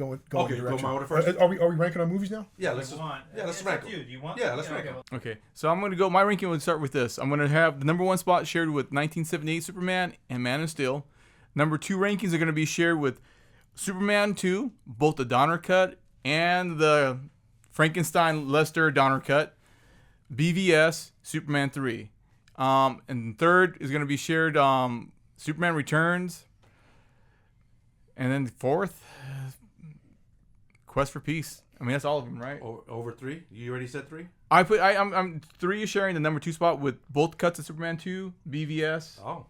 I love 3. Like I could watch 3 all the time. Like it doesn't get old to me. All right. Okay. I think it was all of them, right? Because let me see. Yeah. That Yeah, was 5. all of them. Yeah. Yeah, because you haven't seen the new one yet. Yeah. Superman Returns is 3. Quest for Peace 4. Superman. So number 1 is Man of Steel with Henry Cavill. I think that's just, I don't know. I could watch it over and over. The rewatchable factor's there. My number 2 is this brand new one. I enjoy it. The whole the world building, it just feels good, and it just feels like a Bruce Timm animated on steroids in the big screen. I'm not going to get into details yet. We'll get into details. So then my number 3 spot is my favorite for the longest time. It's just Superman 2. That was been my favorite forever. And just the nostalgia factor and how much I loved it growing up and how much I've rewatched it and I still enjoy it to this day. My number 4 is 78, the original. I never was a fan of it. I didn't see it till later on. Even now, I enjoy it, but it's not. I can never just go back and say, I'm in the mood to watch 78. And then my number 5 is going to be Batman versus Superman. The fact that we got the extended version. I'm not even going to include the original version. And then number 6, I will go. Unfortunately, I'm gonna do the Richard Pryor one. Unfortunately, and that's a win. Yeah, all right. And then Quest for Peace, and then I'll do Returns because I don't even remember it. Returns, and I just watched Returns recently, and I still can't remember how it ended. So it just doesn't do anything for me. Okay. Okay. I'm gonna at the bottom of the barrel, the one I think worst is Superman 3. At the very top, I'll put Superman the movie. Coming in the strong number 2 is Man of Steel, but I see the problems, and it has more problems in it than Superman the movie does. Coming in at number 3 would be the Donner cut of Superman 2. Okay. Above Superman 3, the second to last one, I would go would be Quest for Peace. Oh, okay. I think they're both bad movies, but I think there's actually at the heart of Superman 4, there's really a good story there. If it was tweaked more, and it had a better budget, you could have really done something really interesting in Superman 4. Mm-hmm. Superman 3 is just, to me, I don't think there's anything creatively good in that movie. Tilt the hat, so we got those 2 at the bottom, and then we got Superman, Man of Steel, Donner cut of Superman 2 at number 3. I guess, man, where we at now with BVS? We got BVS left and Returns. I got issues with both of these movies, man. I really do. God, because I'm not really a fan of Superman Returns at all. I guess I'll put that next and then BVS. Because at least it could be BVS. I just thought was really, really hard on Superman, man. I mean, even when he's fighting Doomsday, I hated it because he's constantly getting slapped around by Doomsday, and Wonder Woman's getting in all the best shots and stuff like that. I'm like, come on, man. Yeah. Did not give my boy any cut him any slack. Yeah. And then, like, I agree with what other people said too. He could have given the Kryptonite spirit of Wonder Woman and killed Doomsday. So yeah, that's a tough one because I don't care for Superman Returns much either. But at least it doesn't make him look as bad as it does. And I like Cavill, man. I like Cavill Superman. That's the only reason why it's in my collection because we're not going to get any more Cavill as Superman for the foreseeable future. Yeah. You seem heartbroken, my friend. No, I'm just because I really. You need a hug. I'm trying to see which one I should switch him out because Returns, Cavill's still cool and it trumps a lot of stuff. In Superman Returns, but like I said, I just think when Snyder went in with this movie, they just made it for Batman. It's to appease Batman fans more than Superman fans, and I don't like the way Superman was treated in that movie, man. I mean, I hate what Batman, like when he smashes the sink over Henry Cavill's head. Like, come on, man, He had that battle suit that was designed for the battle of Superman. He was capable. Yeah, but the point is they didn't give Superman anything in return. Really, like I said, he got one or two licks in, and was all Batman just mopping the floor with him. And I would have just loved to see that fight go down differently, man. I mean, because if in all honesty, had he really put it on Batman, it would have been like a 5-minute movie. Yeah, well, when he said that too, if I really wanted to, yeah, and I acknowledge that. Like, but that's the whole point. It's like fighting your little brother, and you let your little brother just get these licks in, and he's like, but they kind of just went overboard. And like I said, and the reference to Frank Miller's kind of like I love The Dark Knight like everybody else. I was there when the book came out. I realized its impact on the comic book industry. But I feel like I'm past The Dark Knight. I'm over that. Right. And the influence it had on comic books, everybody started making everything dark and gritty. Right. And that's one of the reasons why Mark Waid did Kingdom Come. Like, let's get back to optimistic heroes. Yeah. So are you excited about the new Superman? I still want to see it. Like I said, some of the things I've heard, I don't cautiously optimistic. Yeah, I don't know if it's going to set well with me. I don't like the costume. I'm not a fan of the trunks. Like I said, I just think the trunks says your grandfather's Superman. You know, and I think that's one of the things too. Like kids today that are looking at like Goku or X-Men, these characters don't dress in trunks anymore. They're superheroes and stuff like that. And I don't think there's anything wrong with having Superman kind of like model himself a little bit after. I'm not saying to radically change the costume. That's why I like Cavill's costume. I still think, you know, you still have the traditional colors there. Some people didn't like the darker tone. It didn't bother me. But I like the fact that, you know, they said, you know, the trunks just say it's Superman of yesteryear. We're trying to move forward with Superman into the future. You know, I'm not saying to betray what he stands for, the core values of the character, but, you know, I thought that was a reasonable compromise, and it didn't really, you know, give away too much. Like, we're doing a diss to trunk. We still got the red cape. We still got the red boots. The S is not going anywhere. It's still there, you know. But, you know, some people, oh, no, it's got to be the trunks, and it's not Superman. It's like, no. Yeah. So let's put it this way: the trunks work better in animation and maybe in the comic books. I think in live action. So I think that's fair. That's a fair assessment. What about you, Vito? You excited for the new one? I am actually. I'm looking forward to go seeing it. Hopefully, sometime this weekend, and can't wait to get back to you guys on an updated review. All right. Yeah. And then Santana, you gonna catch it? I might. There goes that enthusiasm, folks. This is your guys' thing, man. He goes, I'm just the guy shooting the camera here. I think little Mikey will dig it. Yeah, he might want to see it. I'll probably take him in that event. But when we do see it, we're gonna reconvene FaceTime. See how you guys liked it. Right? Yeah. Okay. Probably by the time you guys see it, I'll probably have watched it twice already. Well, we can always recycle E's interview today too, and just segment that in there. But I want to see it. I want to see it again.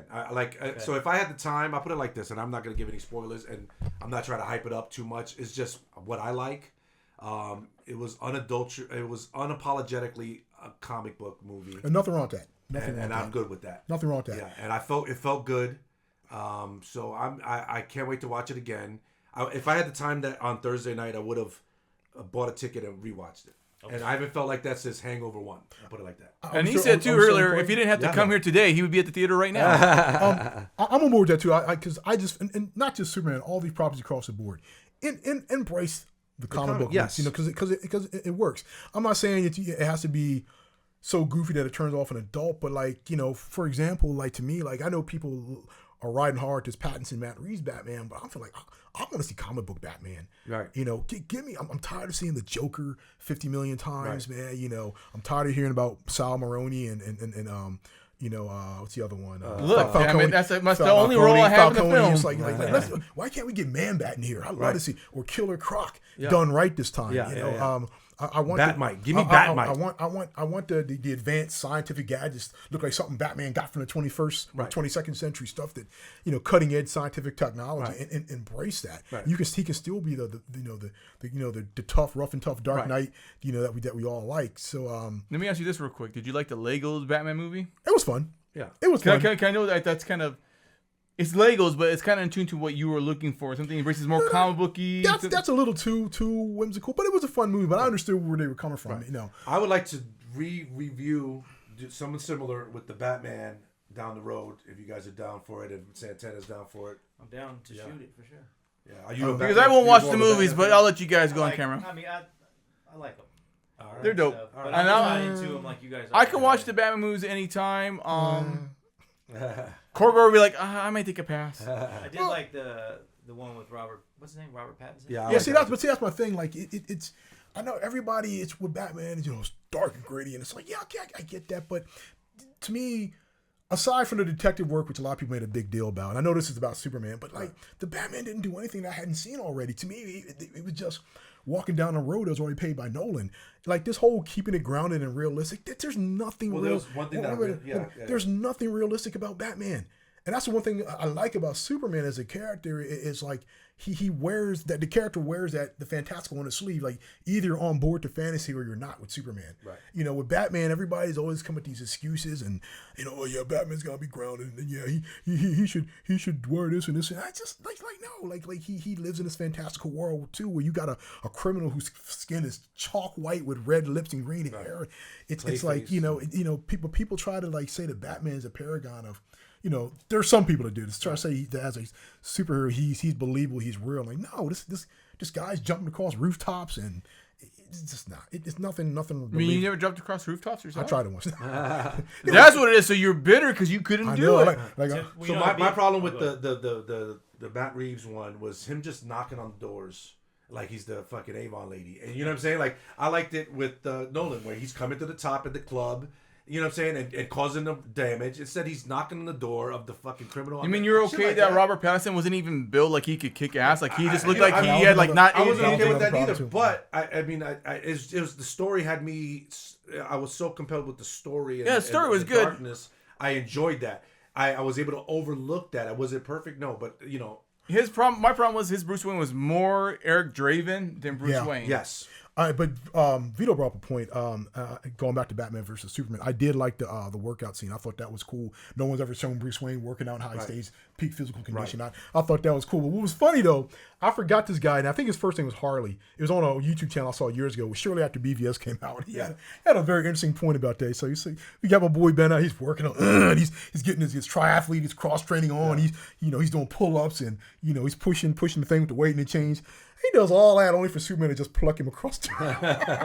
All that work, he's just flings him across the roof. So, but like you said, I Pattinson's physique was just like, this dude don't look like a guy that's been trained for like 10 years and intense physical training and martial arts. And that's what kind of you said something great earlier. You got to look the part. Yeah, and it's half the battle. He didn't look the part. Right. Like you can act the part underneath the costume. I get that, and you can make an argument. Well, Michael Keaton wasn't all yoked up either, but he wore clothing to hide the fact. Because I do bring that to Keaton as well. That's one of the reasons why Keaton is not one of my favorite Batmen. I like him as an actor, but at least I understand. But he hid that though. Like hid. Well, there was armor, yeah. I mean, but no, but like, even like in like, I guess my argument would be with Pattinson. You see him without a shirt, and he put no effort to work out. At least with Michael Keaton, he was in suits. When he was in civilian attire, not necessarily because there's a scene. Remember when him and Vicky Vale they sleep overnight, and he's hanging upside down. Like this guy don't look like he's really. But he looked a little bit more toned than Patterson, though. Patterson looks like underweight. No, he really didn't. But Keaton's an amazing actor, man. I mean, he sold me. I mean, when I heard he was the Vulture in Spider-Man, Homecoming, he sold. So he sold you more than Patterson did on Batman, then? Not necessarily. They're both not my favorite Batman. I mean, my two favorite live-action Batmans is Bale and Affleck. Keaton and Pattinson just. But they have their fans too. But that's just my preference. But looking the part, like you said, Val Kilmer looked the part, but had nothing to work with. Yeah, Val Kilmer had the perfect chin for Batman, had the shittiest suit, had the nips, and it was just all that. You know what I'm saying? And had a horrible. Well, he was a fill-in for Michael Keaton before. But he looked the part. Oh no, I agree. But it goes back to what he said. He had nothing to work with. He was 6'3", but he was not like muscular. I mean, he had a little cut. But once again, like the Superman movies of the '80s, the Batman films in the '90s, in a way, had a similar trajectory. Because when we get to the third movie, to me. I'm not a fan of Burton films either, but I think things really started to go downhill with Batman Forever. Yeah. The comedy, the campiness, and Schumacher doubled down on that with Batman and Robin. Yeah. Just like Superman 4 is arguably worse than Superman 3. And like Superman 3, they brought in prior, we had Jim Carrey and Batman Forever. Also, something else I was going to bring up, which I found was really interesting, and Superman and Batman both do this, is like when the first two movies, the first original movies came out of their series, which were both big box office hits. They kicked off this trend where I noticed all the comic book movies that came out after the first Superman and Batman movie weren't DC or Marvel films. They were like other characters that kind of went to the wayside. Like in 1970, we had Superman in 78, and you know what the very next comic book character was? What? was actually Buck Rogers in the 25th century. And Buck Rogers owes more to Star Wars. But the fact that Buck Rogers was the next one, he was a comic book character, back in the 1930s, Right. and then after that, Flash forwarded. after that, 1980, remember summer of 1980 was Popeye. Robin Williams. I didn't know he was a comic book. Yeah, Popeye's a comic character, a comic strip character, same principle. And then, of course, fall of 1980, we had Flash Gordon, who's also a comic book character. And then, so we got that kind of throughout the 80s, but it was nothing for Marvel or DC outside of Superman. You get to Batman in 89. It's Howard the Duck. Okay, all right, well, I'll give you Howard the Duck, but most people say less said about that, the better. But then we get to 89. We get to 89. Oh, wait, no, we have Swamp Thing. Okay, fair enough. Swamp Thing's actually pretty fun. Wes Craven, good. but it was low. But Conan, interesting enough, when I saw Conan the Barbarian, because I was reading, that got me into comic books. I would look in the credits and I couldn't understand why I didn't say based on a Marvel comic book character. Same. Well, what I found out later on was that Conan is not a Marvel property. Right. He was licensed. He's actually a Robert E. Howard creation, licensed by Marvel. But when we get to 89 with Batman, the same thing. The next big movie that following year was Dick Tracy, 1990. Which I actually love Dick Tracy. I think that was a great movie. I think it's better than Batman. I thought it was. I love fantastic. Dick Tracy. Dick Tracy's way better than Batman. I don't like it at all. I wouldn't know about that, but it was. But then you look at the films until we got to the later part of the 90s. But the initial films was like Dick Tracy, The Phantom, which I like the Phantom. Oh, you know what? Too. Let me stop you real quick.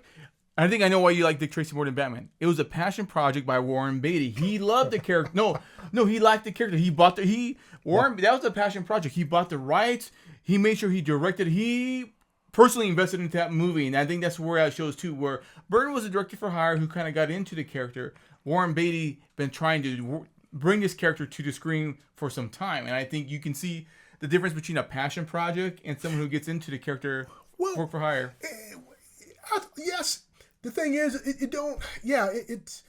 I just feel like if you respect the character and bring what makes that character popular to the movies, that's always going to be a plus for my book. And like my thing, like Tim Burton, I just feel like his sensibility, he's quirky. Yeah. And he tried to make Batman quirky, especially in the second movie. The second movie is really more his movie than the first one because he was really allowed to have carte blanche for it. And to me, and I'll bring that to Nolan too, because Dark Knight Rises. One of the problems I had with Dark Knight Rises, I feel like, Nolan had too much carte blanche. I mean, to me, I feel like there were things in Dark Knight Rises that didn't sit well with me, like the fact that Batman was in retirement for 8 years because Rachel died because of the events of Dark Knight. Well, Batman wouldn't sit on his butt for 8 years. That's not who he is. Right. He would mourn her death and honor what she stood for, and he would continue to fight. Same thing with Luke and last. Yeah, that's a whole other bag of hornets nuts. Yeah. But my point is, it doesn't matter whether you buy it or as long as you bring that love and passion, you like this character a lot, and you want to translate that onto the screen. I think it'll work. Raimi loves Spider-Man, which is why the movies, at least the first two. Yeah, well, Ninja Turtles came out before Dick Tracy, and that was good. I think it was the same year. April of 90. And then, 90, that's right. Yeah, same year. Then Dick Tracy was like May or June. Yeah. But once again, these weren't DC characters or Marvel characters. Yeah, but then we had Rocketeer. Which is dope. Rocketeer, I like Rocketeer and I like the Phantom. Then the Shadows one I like the least. But those were interesting because these were characters from a bygone era, and they weren't like in the current comic book zeitgeist like Batman. Yeah, then Blade in 98, but was 97 Spawn. Yeah. So we'll get back to Superman, the new one, and see what you guys think.